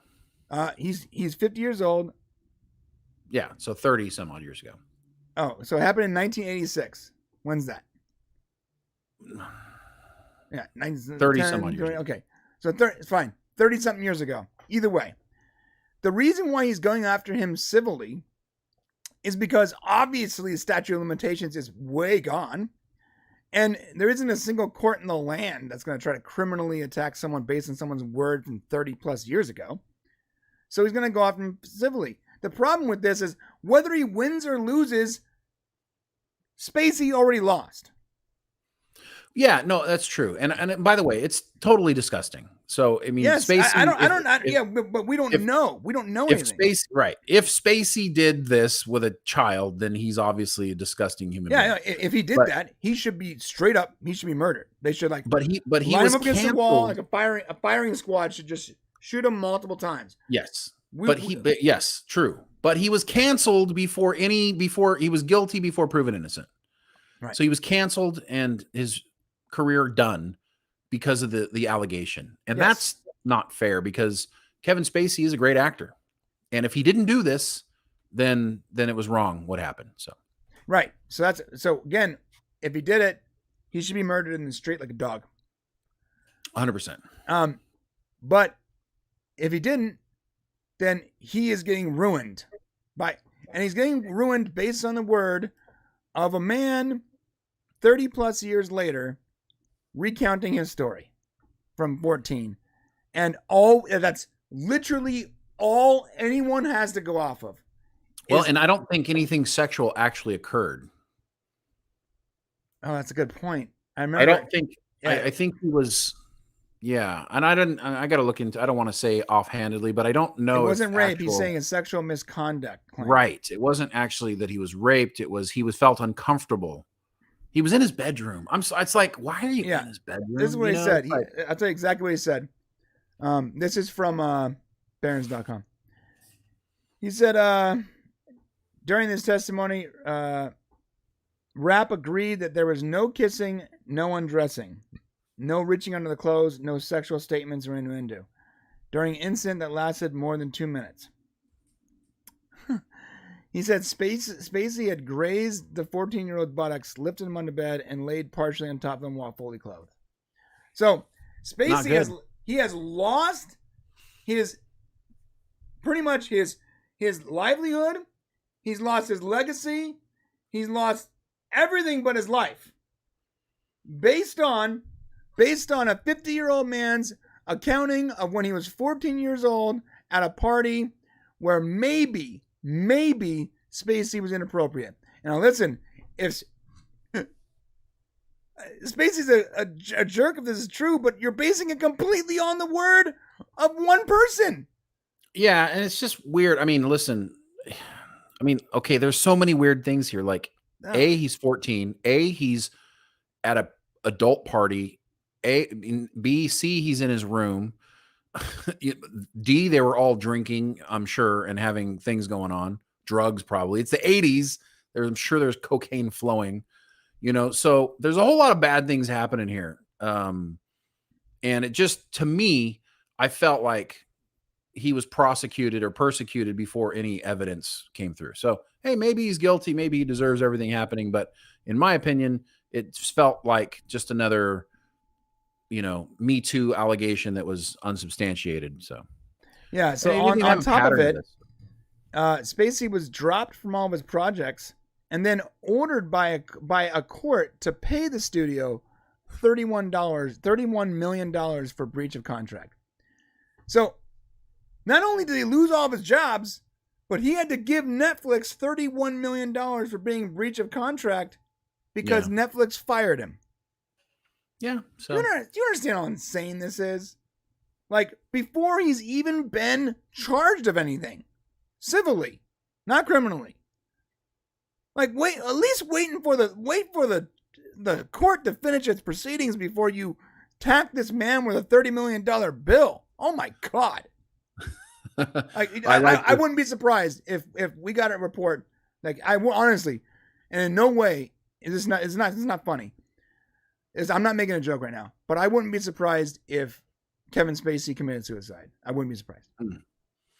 I wouldn't be surprised if we reported that he hung himself or took a bunch of medication. Oh, hopefully he's mentally stronger than that. But yeah, John says here, Spacey lost his career when he came out and said, "But I'm gay like all of you," and the backlash got him shoved out of Hollywood. I mean, yeah, it's maybe that was him trying to like take the heat off, and he didn't do it right. That's for sure. I mean, but he's right in a lot of ways. Let's see. So, John back Burns to Super the Chat. Not about Spacey, but about remaking a Spacey movie would need a great cast: Crow, Pitt, Benicio del Toro. Yeah, I don't know, man. I don't think that's possible anymore. I don't think you're getting I don't think you're getting multiple A-listers anymore for a movie. Well, you did in Amsterdam. Oh yeah, Movie that came out right now. How did that movie go? I don't know. It just came out, so I'm not sure. Yeah, I don't know, man. Bullet Train was supposed to be this next big movie that didn't do well either. Got to stop doing that. They got to stop having these weird names for movies. Oh yeah, like I don't even remember the name of the movie. I think it's called, I've forgotten, Edge of Tomorrow, maybe. Tom Cruise. Oh yeah, that we've talked about that one. It's based on a book called Live, Die, Repeat, and it's genius. But for some reason, they named the movie something completely different, and they're wondering why no fans of the book went and watched the movie. Because you didn't name the movie after the book. Like, what did you expect to happen? Oh my God! Let's go back to a couple of comments here. So yeah, the body was in the waiting room, not a holding tank. And that's 100% true. It was in a waiting room. I think what Brian was talking to, we talked about, we'd rather not have interactions with the person's soul that's in Ben's body. So we were thinking it'd be better if just to put him out, have him be unconscious or whatever. In a coma. Like, I thought, this was my opinion. If my soul left my body, then my body would be in a coma. Okay. So, to me, it makes sense that he's just like his body. Well, but somebody else is now in there, so. No, see, I don't like that part though. I would rather his consciousness just supplant. I get it, but that's not canon, so you can't just change it because you don't like it. Well, you can make it so that they're not conscious anymore. So we don't got to deal with that portion of it. There need to be an explanation, but yeah. Right. Cool. All right. What's next? Uh-oh, Shane. Get ready, bro. Yeah. The Weekly Terry. Time. I gotta add sound to that at some point, man. Oh, there was none. I wasn't sure. There was none. That's why I was saying. That's why I should get ready. I gotta add sound to it. I just haven't got around to it. Yes, this is the Weekly Terry. Actually, let me start recording. This is the Weekly Terry. This is the time of the week. Every week we get to go scour through Terry Metalis' tweets and incessantly bother him about updates until he threatens to unfollow us and block us on Twitter. But we still got updates for you this week. And there's some doozies. And it's all relating to Picard season 3, the final season. Yeah, we were bugging him about some other stuff, but we have a couple questions out there that he's contemplating getting back to us on. And we want to hear the story about how he ended up coming back to Star Trek. I think that would be an interesting story. So hopefully he's working on that for us. But we did get some questions out there, and And so do you want to go through his tweets here real quick? Yes, we do. Okay, so this is what we got. This from Captain Jack over at Trek Central. He asked a question. He said, "Hey Terry, how you doing? Not sure if this has been asked before, but will Star Trek Picard Season 3 include any references or mentions of Deep Space Nine?" And he responded with, "No Iconians." Which is actually important because we wanted to rule that out. Did I lose the reference? No, okay. So there's more here too. Yeah, there's more to it. Yeah. I was gonna be like, did he just respond, "No Iconians, leave me alone"? No. So he said, so they have this long conversation. He goes, "Look, there's no Iconians, and no Remans, and Remans that's like the offshoot of the Vulcans, right?" Yeah. Well, the Reman. Well, they're the offshoot of the Romulans. Oh, I'm sorry, Romulans, Yeah. which by proxy is an offshoot of the Vulcans, right? Anyway, Yeah. so he said no Iconians and no Remans, and that actually throws a little bit of a wrench in one of my personal fan theories on how they're going to deal with. I really want to see the Iconians. I want. Look, You've been saying this for a long time. look. Since before we started YouTube, can you please wrap up the Iconians storyline? I'm afraid for them to. No, I'm afraid because look what happened to Gary Seven's storyline. Oh, but No, that no, was done I'm poorly, terrified. though. I feel like Terry Matalas would do it right. All I'm Well, yeah. saying is, like, they've had multiple references to this race of beings in multiple shows, and then nothing. Yeah, Gary. The whole. Yeah, I think it would be better. I think Star Trek Discovery might actually address it. Yeah, Star Trek Discovery is So. probably going to do it, and we're going to be very upset by it, I'm sure. Yeah. But we'll see what happens. But it's interesting. He says we're going to be dealing. So basically, what he ended up answering was that they're going to be addressing like going to see some other classic aliens that we haven't seen in a while. Yes. In the show. So after he said no Iconians and no Remans, he did say there will be some other classic aliens back we haven't seen in a while.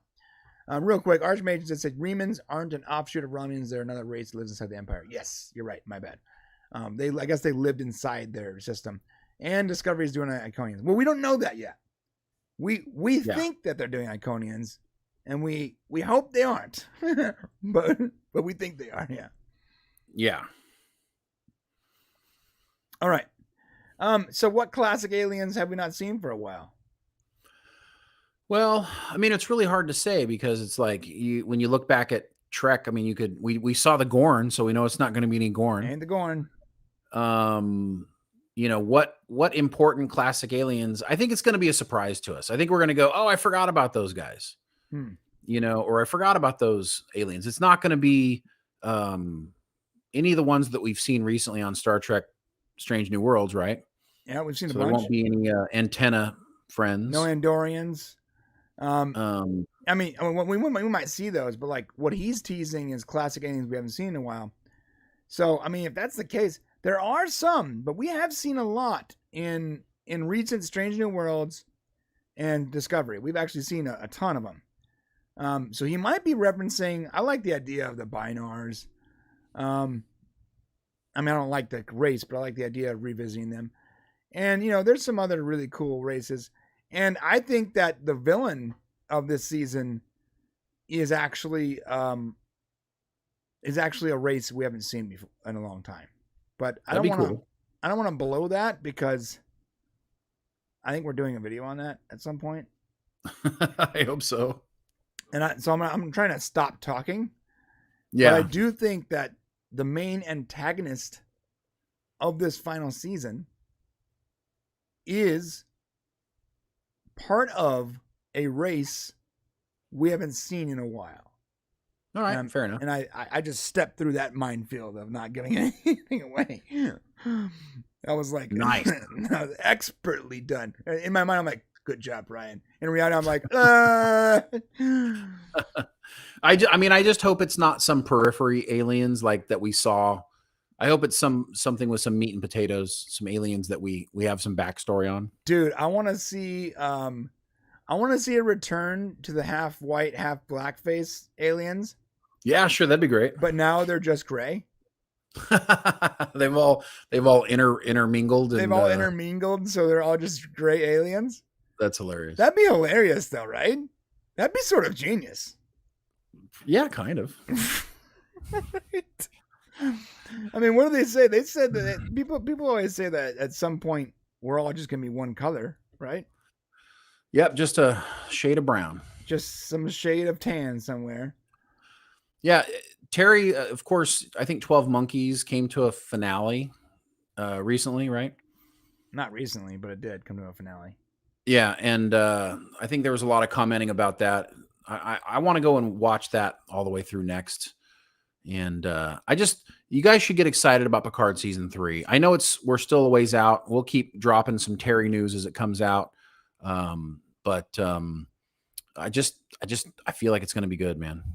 Yeah, I actually do think I think Archmage is right. I think the Breen are part of this. If you watch the trailer, the guys or the aliens that are shooting at Crusher, they look like from that really quick screenshot frame, it looks like they could be the Breen. They have the like, I can totally see that as being the Breen, but we only see them so quickly it's very hard to tell. I don't think we're gonna see Tellarites again. Maybe in passing, but I don't think we'll see them.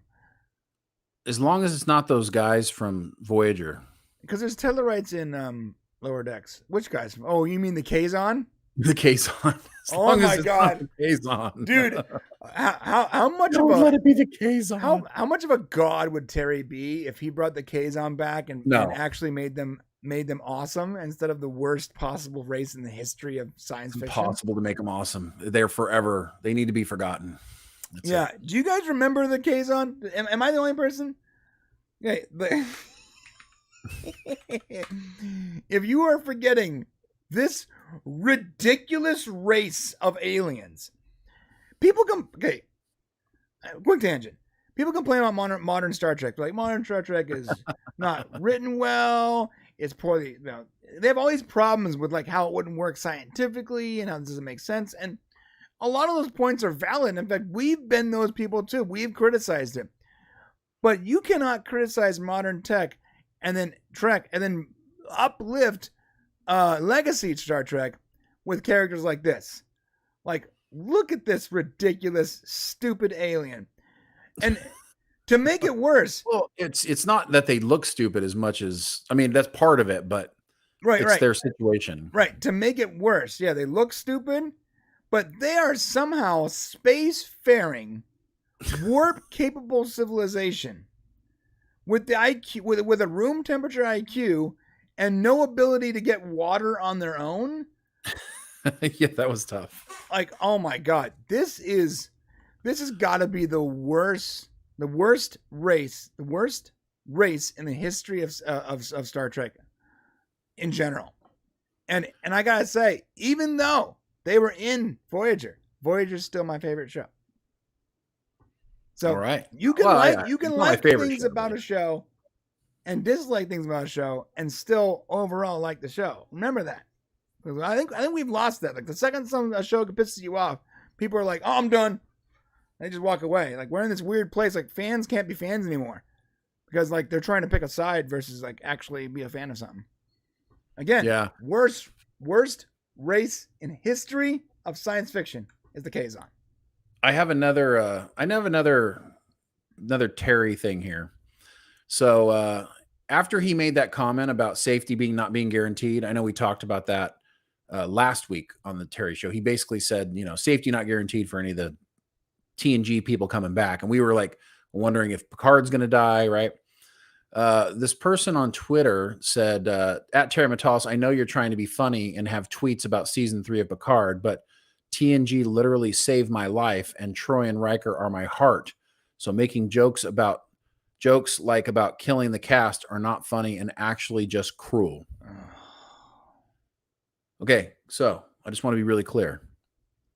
That is what's wrong with Twitter. That's what's wrong. 100%. Yeah. That is what's wrong. There are human beings out there that think this way. And I do not understand. Listen, these are not real people. You are not the main character of this movie. Well, they're not real. Okay. They're not real people. Okay. So here was Terry's response. I'm very glad TNG was there for you when you most needed it. It was there for me as well. I never made a joke about killing the cast. I said safety not guaranteed. I bet that in some of your favorite TNG stories, their lives were in danger. That does tend to be part of the drama. So it really makes me sad here that Terry had to walk this back. It was a whole heck of a lot more interesting thinking that he might kill somebody.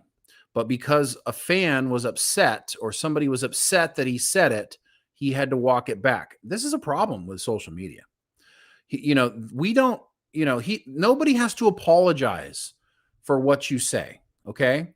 Especially when there's no actual mean intention or cruelty about it whatsoever. You don't need to apologize for it. And him walking it back, basically he's saying, I mean, now, and just knowing Terry, I doubt anybody's going to be killed in season 3 because now he's saying they're in danger to make it part of the drama. So, he had to take away some of that, which is a little disappointing for me. Yeah. And, what I would say to Terry is, these people are going to put this stuff out here. You don't have to make them feel better. It's not your job to make people on Twitter feel better, Terry. Let them deal with their own stuff. Be kind, as you always are, and as we always are. But some questions maybe just don't need to be answered. Yeah.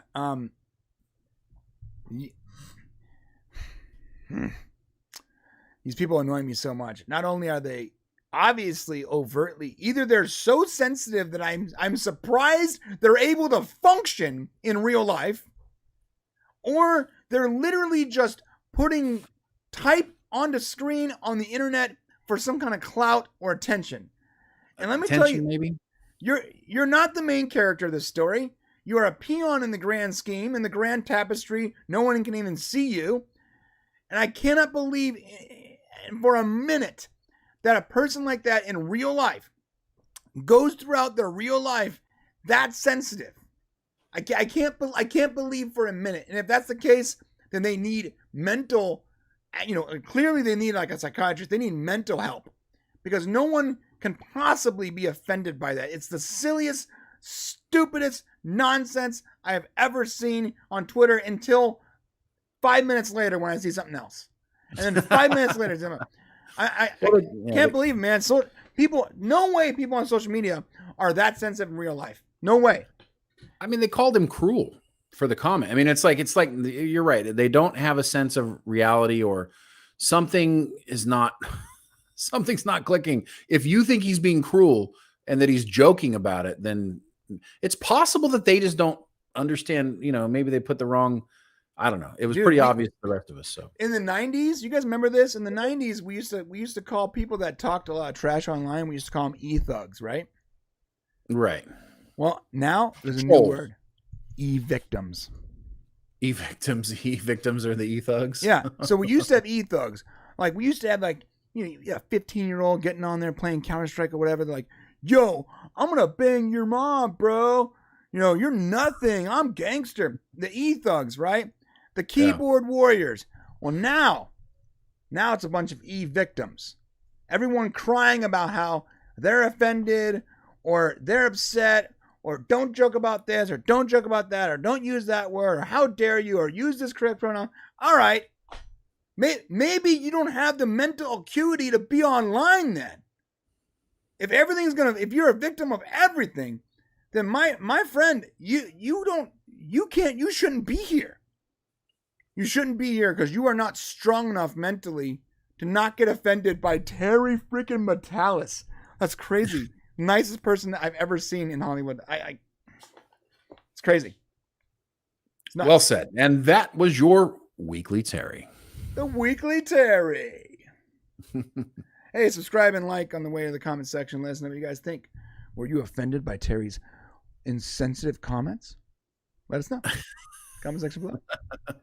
Let us know. Let us know. Imagine if all the comments are like, I can't believe he said that. Right. Maybe we're just like these tone deaf old guys, and we're like, I don't believe we are, but Well, people will accuse us of being it, whether we are or not, because they won't understand what we're saying. that's a fact, Jack. Yes. All right, the K's But we know you all don't wanted think water that, and dear. replicators. Yeah. The K's were just spoiled, angry children with warp-capable ships.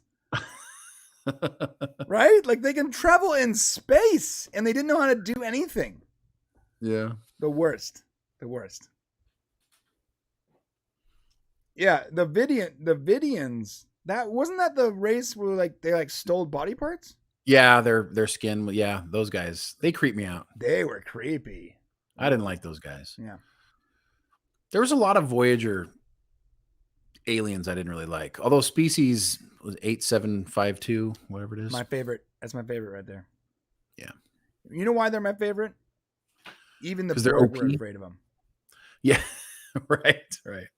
Like if you invent a character that's so OP that the Borg need help, all right, I'm on board with that. Because for 15 years, the Borg were the biggest big bads in the universe, and all of a sudden, there's a race from outside of our normal space that they're afraid of. That's amazing. I want to see more. But sadly, we didn't get very much. All right. True. Well, let's move it along.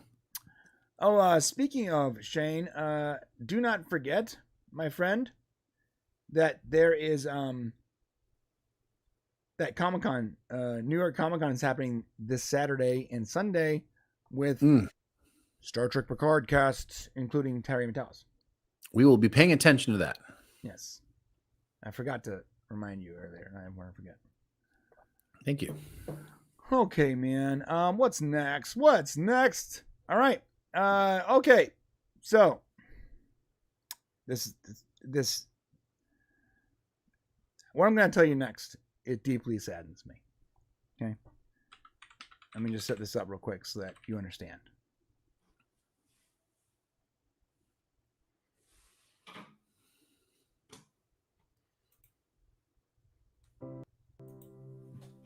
Sadly, we would no longer be covering Star Wars Andor.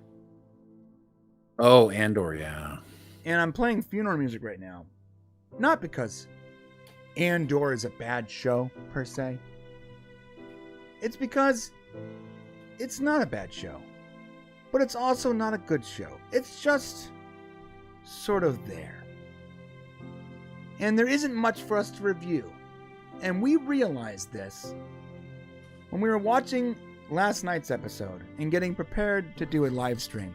We even set it up. We're going to review this show for the members. And we're watching the show. We're watching the episode. And I'm making notes. I'm trying to figure out, what am I going to upvote or downvote? And when I got to the end of the episode, and I had no upvotes and no downvotes, I effectively said to myself, there's nothing here to review. Nothing happened. 45 minutes of nothing. I can't complain about anything. I can't praise anything. I can't critique anything. There's nothing here. If it's a great show, it's easy to review. If it's a bad show, it's easy to review. But when it's just sort of in the middle, there's nothing for us to do. Now, if you like the show, I'm happy. You should go watch it and enjoy it. In fact, you want to do a stream, send me the link, I'll retweet it. But we have nothing more to say about Star Wars Andor. And we don't want to BS you guys. We said we were going to start a show and we're going to finish it. We'll review it every week. But my God, we also said that if there was nothing there, we wouldn't spin our wheels or yours. And I'm going to be honest with you. There's just nothing there, man. There's nothing there of value for us. It's really weird. Like, that show has the potential to be a good show. And it's not that they're doing things wrong or that, like, they're making like these typical like whatever woke mistakes, or they're treating the material wrong. It's just boring. Yeah. It's boring, and he's not lying. This last episode, like they kind of start where they are and they end where they are with just a whole bunch of slow exposition that gives you more background on the characters, kind of, but not enough to really make you feel like you watch anything. I think Andor is like an 8-hour, maybe 7 to 8 hour movie that they've cut up into chunks and they're just putting it out there in order. Like if they said like this, but the mistake that they're making is that there's no interesting, you got to end the episodes with some sort of interest. You got to have some forward momentum. Right. I mean, you're in an 8-hour movie, you're going to have 45 minutes. That's probably maybe not super exciting, but now we've had multiple episodes where this is the case. Like literally the last 2 episodes, very little happened. Right. So we can't in all good conscience we put a lot of effort and energy when we watch a show. Like we take notes, do research, do the whole 9 yards. And frankly speaking, you guys aren't showing up for it anyways. So I think our reviews are just, they're relatively not well, which tells us you guys don't care either. Right. And if that's the case, then why are we going to cover it if you guys don't really care about it? Yeah. We don't care about it. You don't care about it. So it's just, we're just going to stop.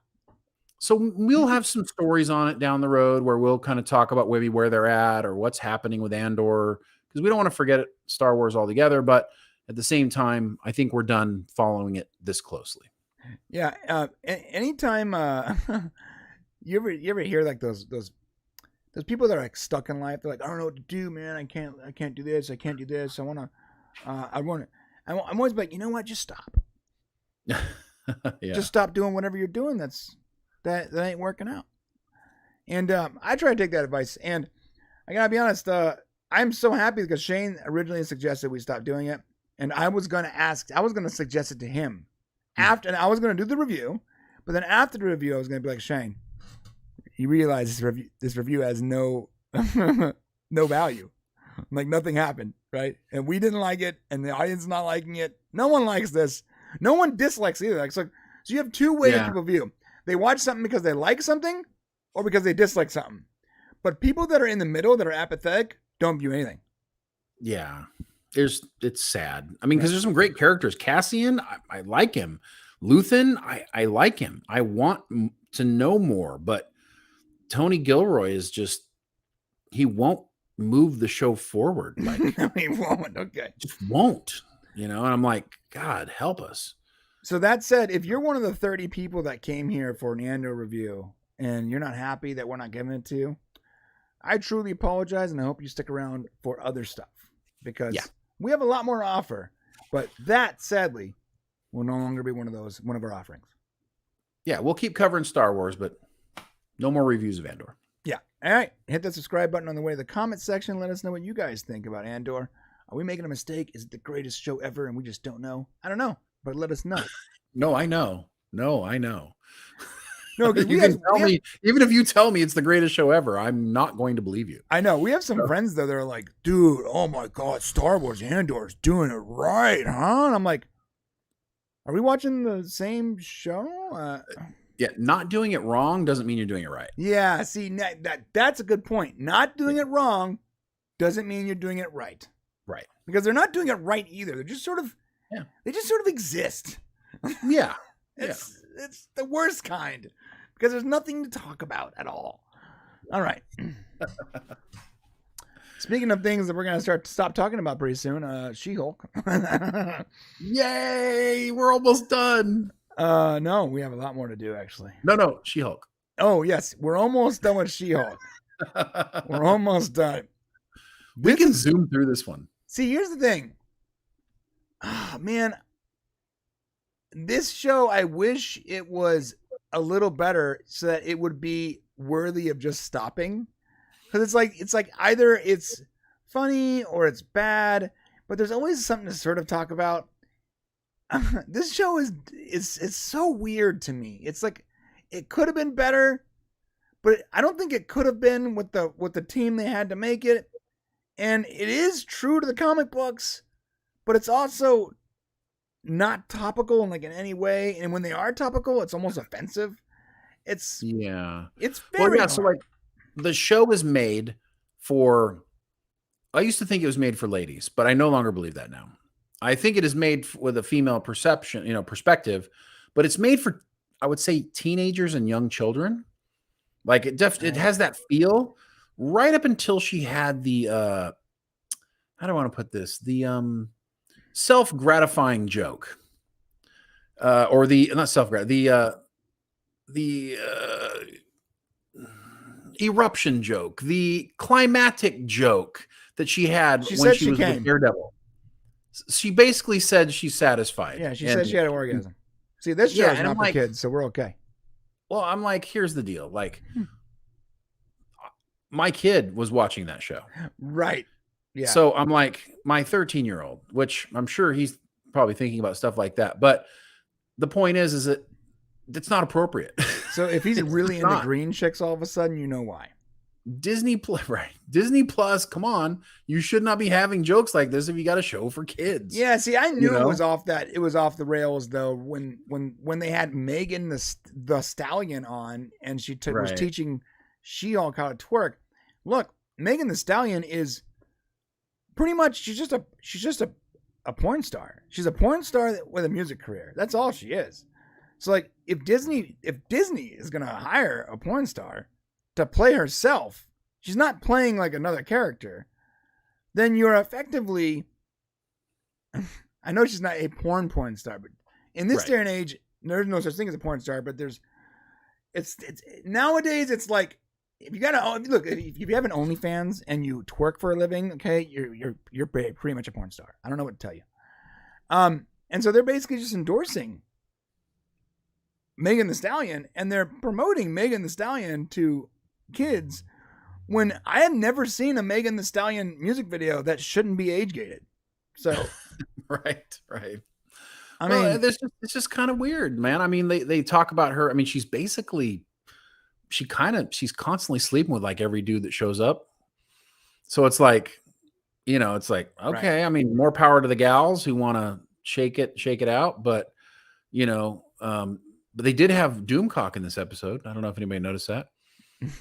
Did they really? They did. Absolutely. Yes. Oh. So like literally a guy in a mask who's calling her bad things and on a TV screen.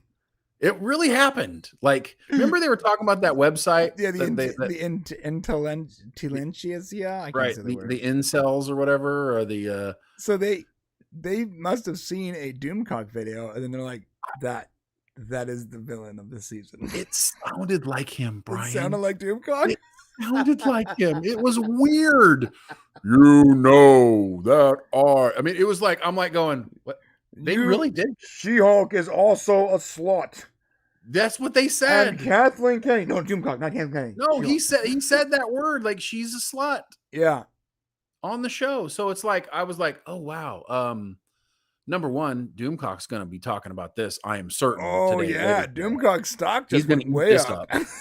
Right? He's like, okay. But another thing is like, I don't know. There's some really funny things about it. Like there are things like there's some intelligence here. Like there's some wit in the show that's kind of interesting and like the way it's made, but they're just all over the place, man. They don't know what they are. They don't know who they're talking to or dealing with. And frankly speaking, it's just too immature for me. Yeah, She-Hulk sleeps with them when they buy her a plate of fries. Yeah, it's like, okay. Yeah, all right. So this episode is season 1, episode 8. It's called Ribbit and Rip It, and that is a reference to the main character. The main antagonist of this episode being what I'm assuming is like a frog, like a frog superhero. Frog superhero, really lame and bad. Right. Yeah, he's lame. He's sort of funny lame though. Like he goes to try to stop some people from robbing places, but dude, Doomcock already released a video about it while we're streaming right now. Did you really? I knew this was gonna happen. I'm telling you. I'm like watching. I'm like, it's like his mask. I can't wait. Oh, this is awesome. So this guy is called like the Leapfrog or the Leap Toad or who cares? I don't know. Like other shows, we like spend time trying to figure out the names of characters. I don't care about this. Oh, it's going the Guard Frog. That's He's not even a superhero. He's just wearing a costume. and he gets beat up.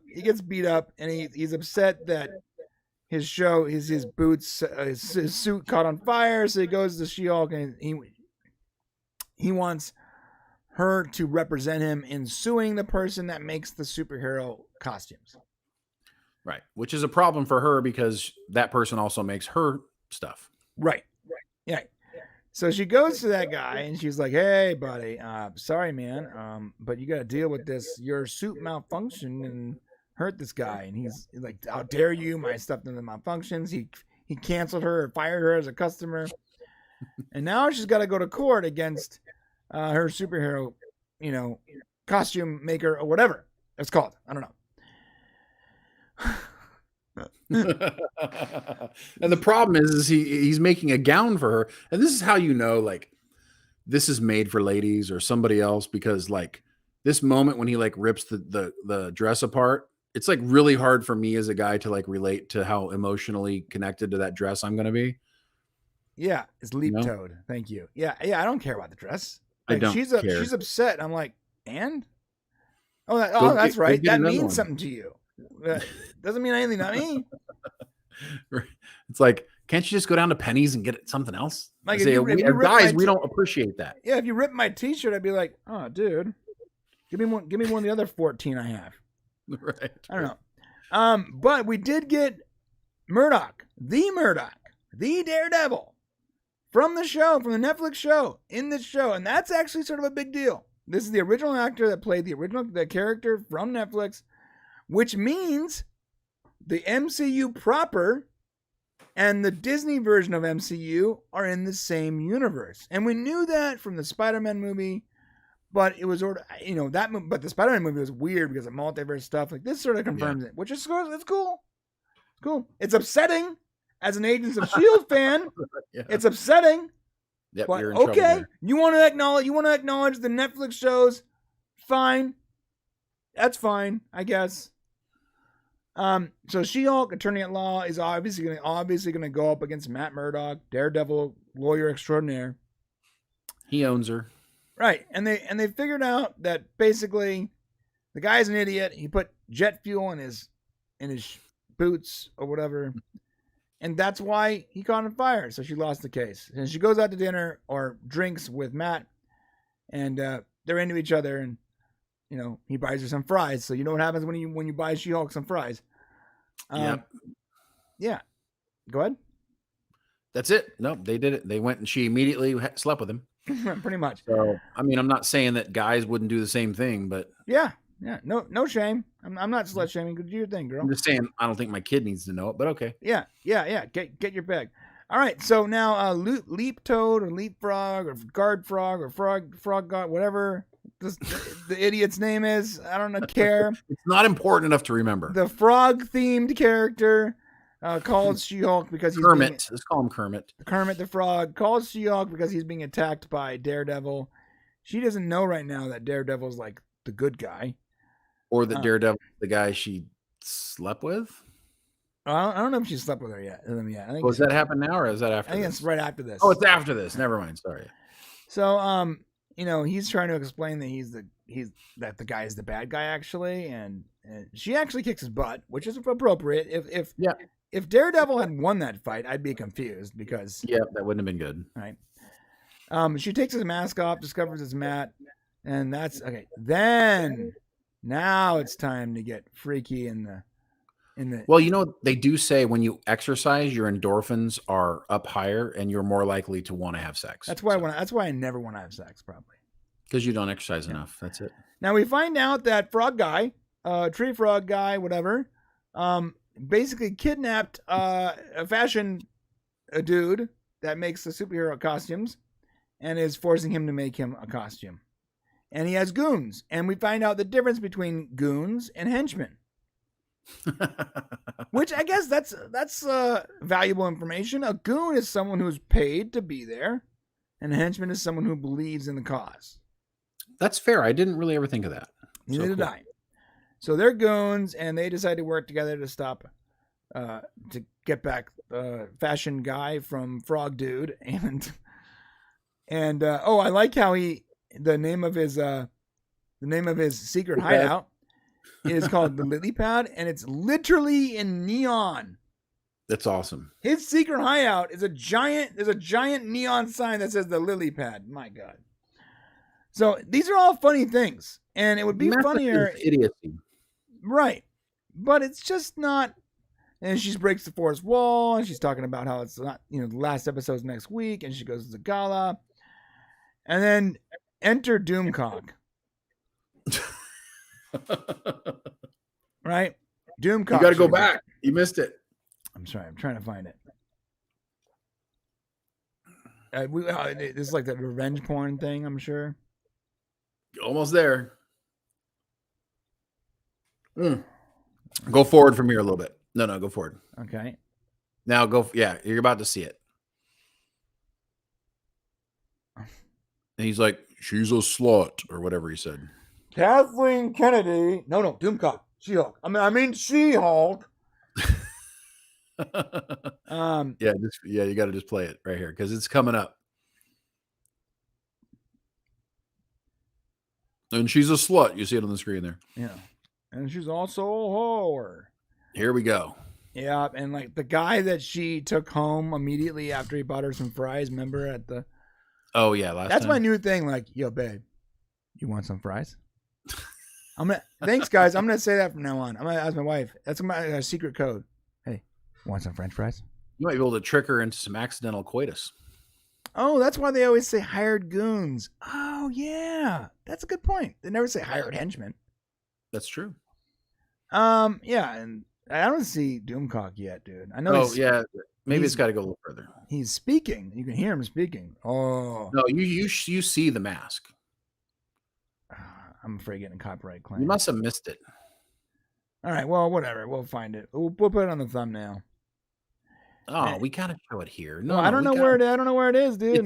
It's between the beginning of when that little green guy shows up. So then I have to take this off screen. See the green guy right there? I can't keep playing it because we'll get the stream will be taken down. I know, but just do the little thing. I can't. What little thing are you talking about, Shane? I'm just gonna watch it off screen and I'll try to find it. Sorry. Let's show it. It's actually really, really cool. Because that's why we're all here. We got to see Doomcock. We're just looking here to see Doomcock. That's it.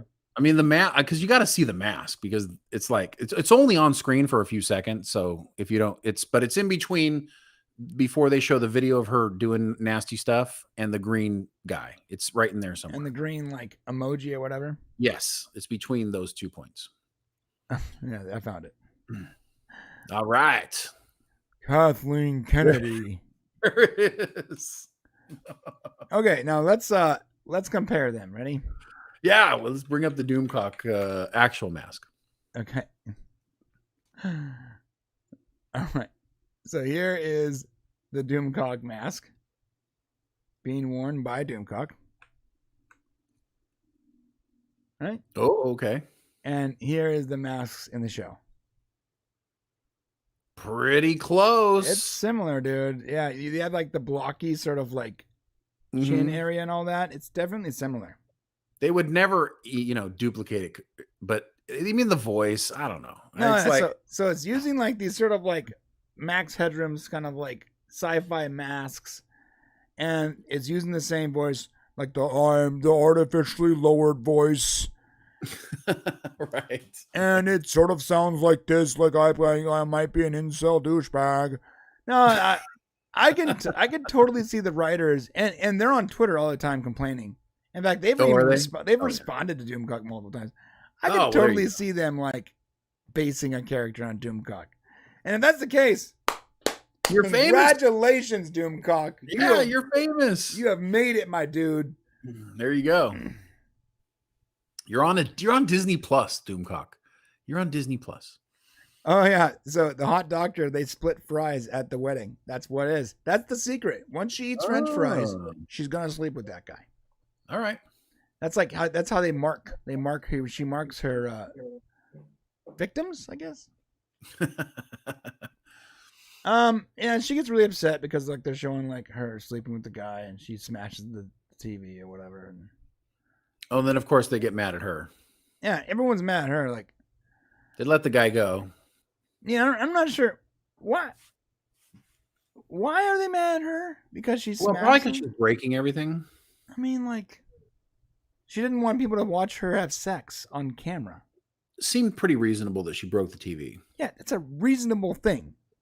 Yeah. Guess what, guys? I would break it too. Right. Like, I mean, I don't understand. And I have zero shame. So I don't know. I don't know why they're mad at her. Everything she's done so far has been reasonable, you know? So, except for, I mean, she did break through the walls of the building. sure, I guess. So maybe they're like, you know. Yeah, so that's it. That's the entire episode. So hit that subscribe button on the way to the comment section. Let us know what you guys thought about She-Hulk, Attorney at Law, Season 1, Episode 8, Ribbit and Rip It. And this review has been 13 minutes. Which is longer than the show. Which is almost a little longer than the show, yeah. All right, let us know in the comment section what you guys think about She-Hulk. This is why we're going back every week. Yeah. Because we can make fun like this. Like Andor, there's nothing fun about it. Nothing. It's just like Andor is like flavorless yogurt. It's not bad. Ugh. It's good to put in your shakes, but like I don't want to eat it on its own. Yeah, fair enough. You know, it's valuable. Well said. It has value, just not any value to me. All right. And what are we doing? Okay, so next up, we're going to talk about 7 and 9 in Picard. We're going to talk about House of the Dragon lighting issues. Santa's badass Violent Night trailer. Behind the showrunners breaking down the problem which brings the power. And Superman, the post-credit scene confirmed. And there's some people here that want to talk about that, so we're going to talk about that before we go to the members section. Is that cool with you, Shane? Whatever you want to do. All right.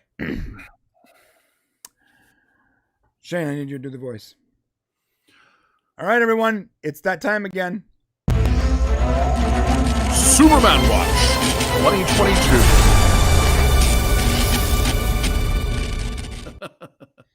Yes, we are talking about Henry Cavill is back as Superman. And listen, guys, we made a joke out of it. We made a meme, right? Superman Watch 2022. It was a joke.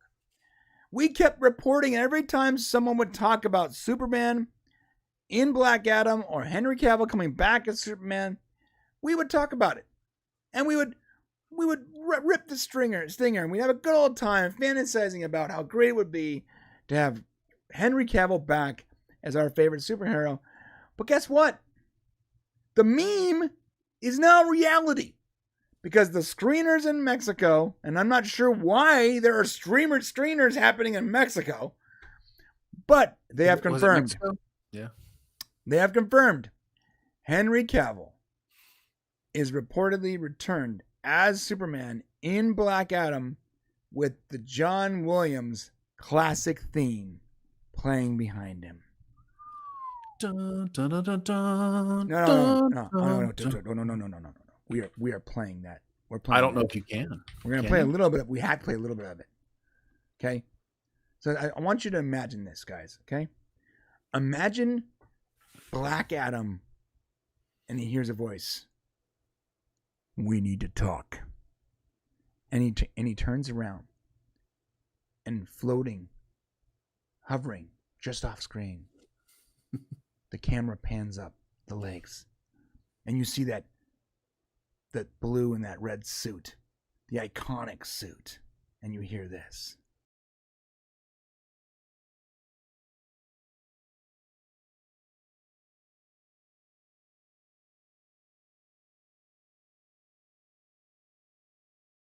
Come on, you guys. Oh my God. Woo! Oh boy, that I don't have words. First off, I love the Hans Zimmer theme. I do. It's great.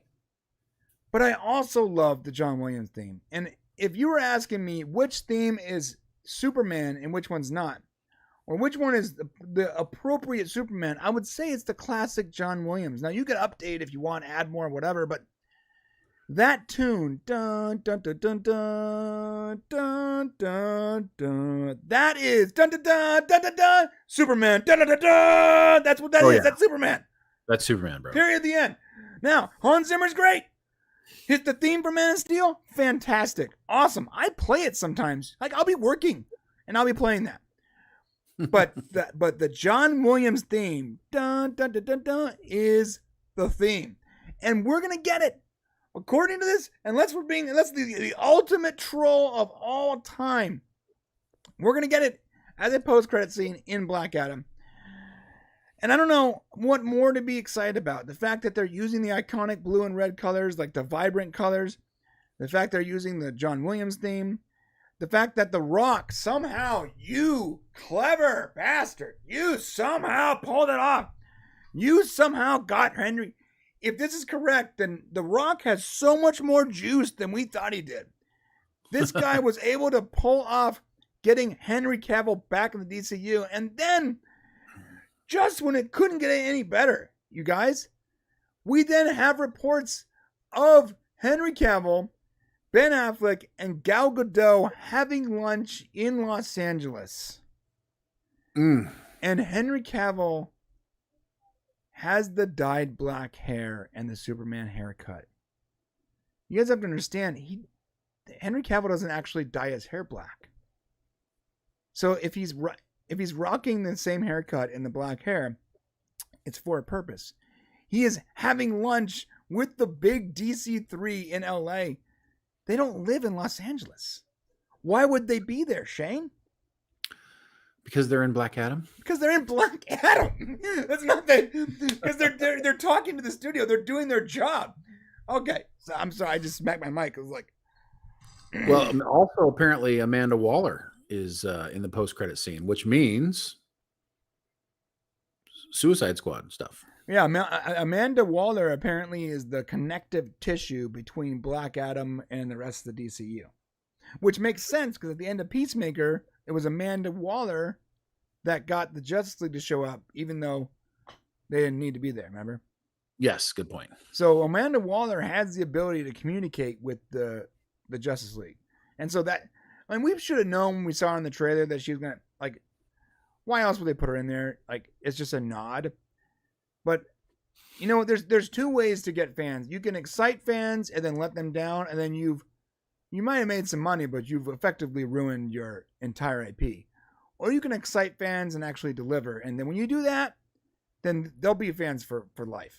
And I can't believe for a second that this is all just hype and they're just messing with people to get them to come watch the movie.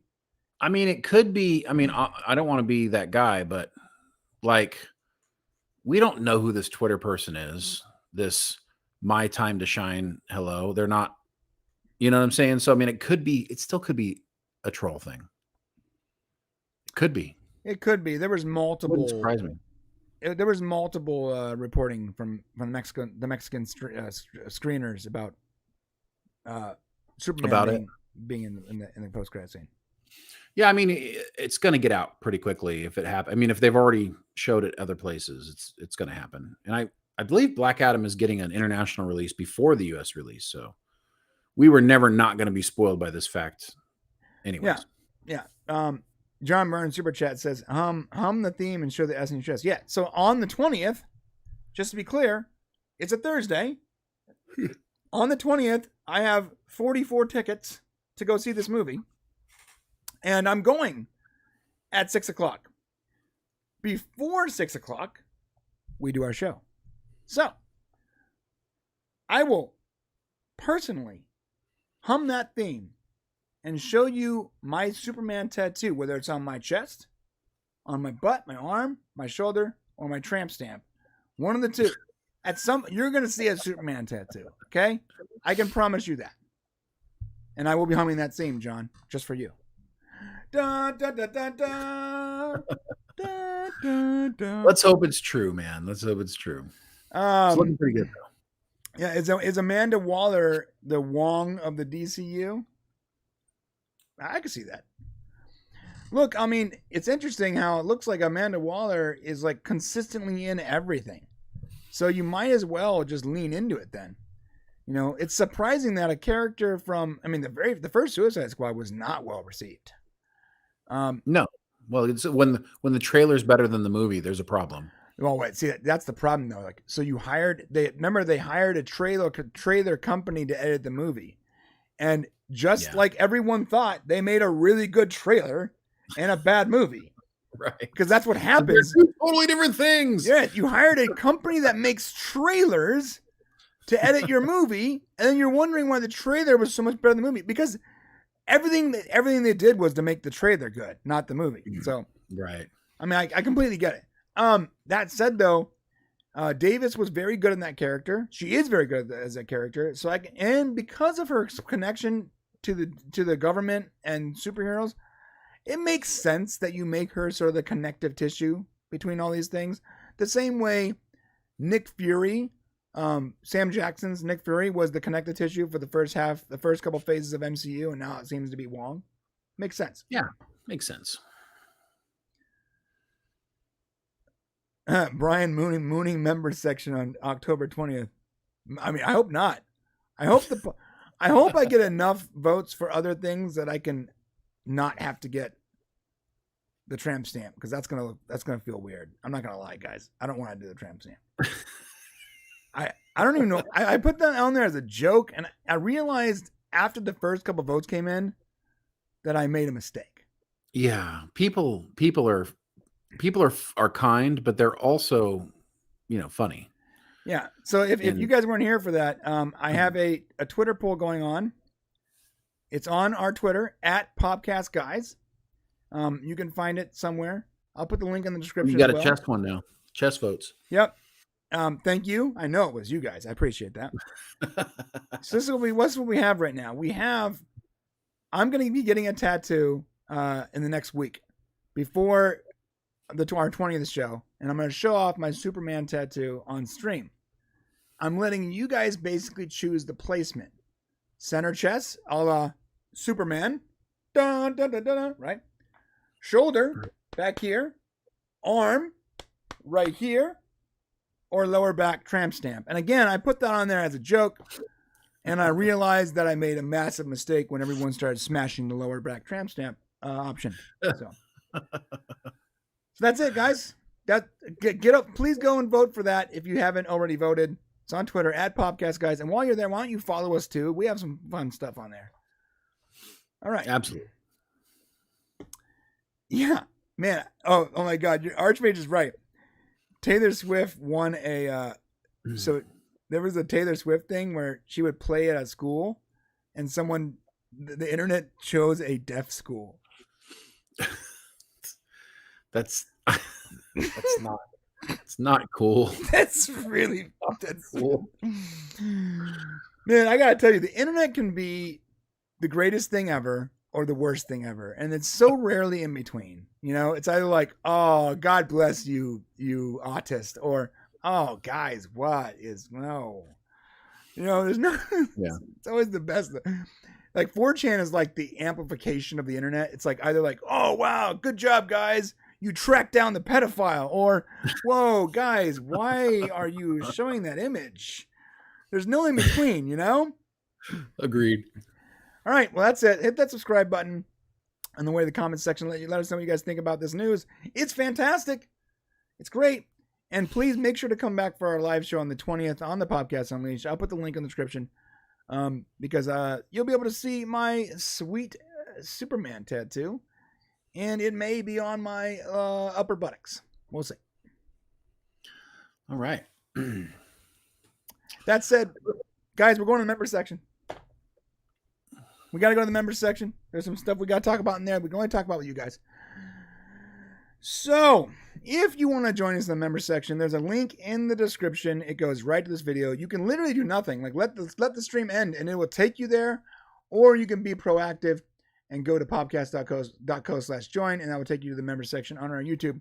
But our main YouTube channel is where our members stream is going to go, and we are leaving this stream right now to go over there and to finish out the show. We love you so much. Shane, you want to say something before we split? Appreciate you guys. Come join us. And if not, we'll see you back here next Thursday. And we love you guys. We love you so much. We appreciate everyone watching, everyone supporting us. And we hope you can come to live show. But if you can't, that's cool too. And we'll see you next week.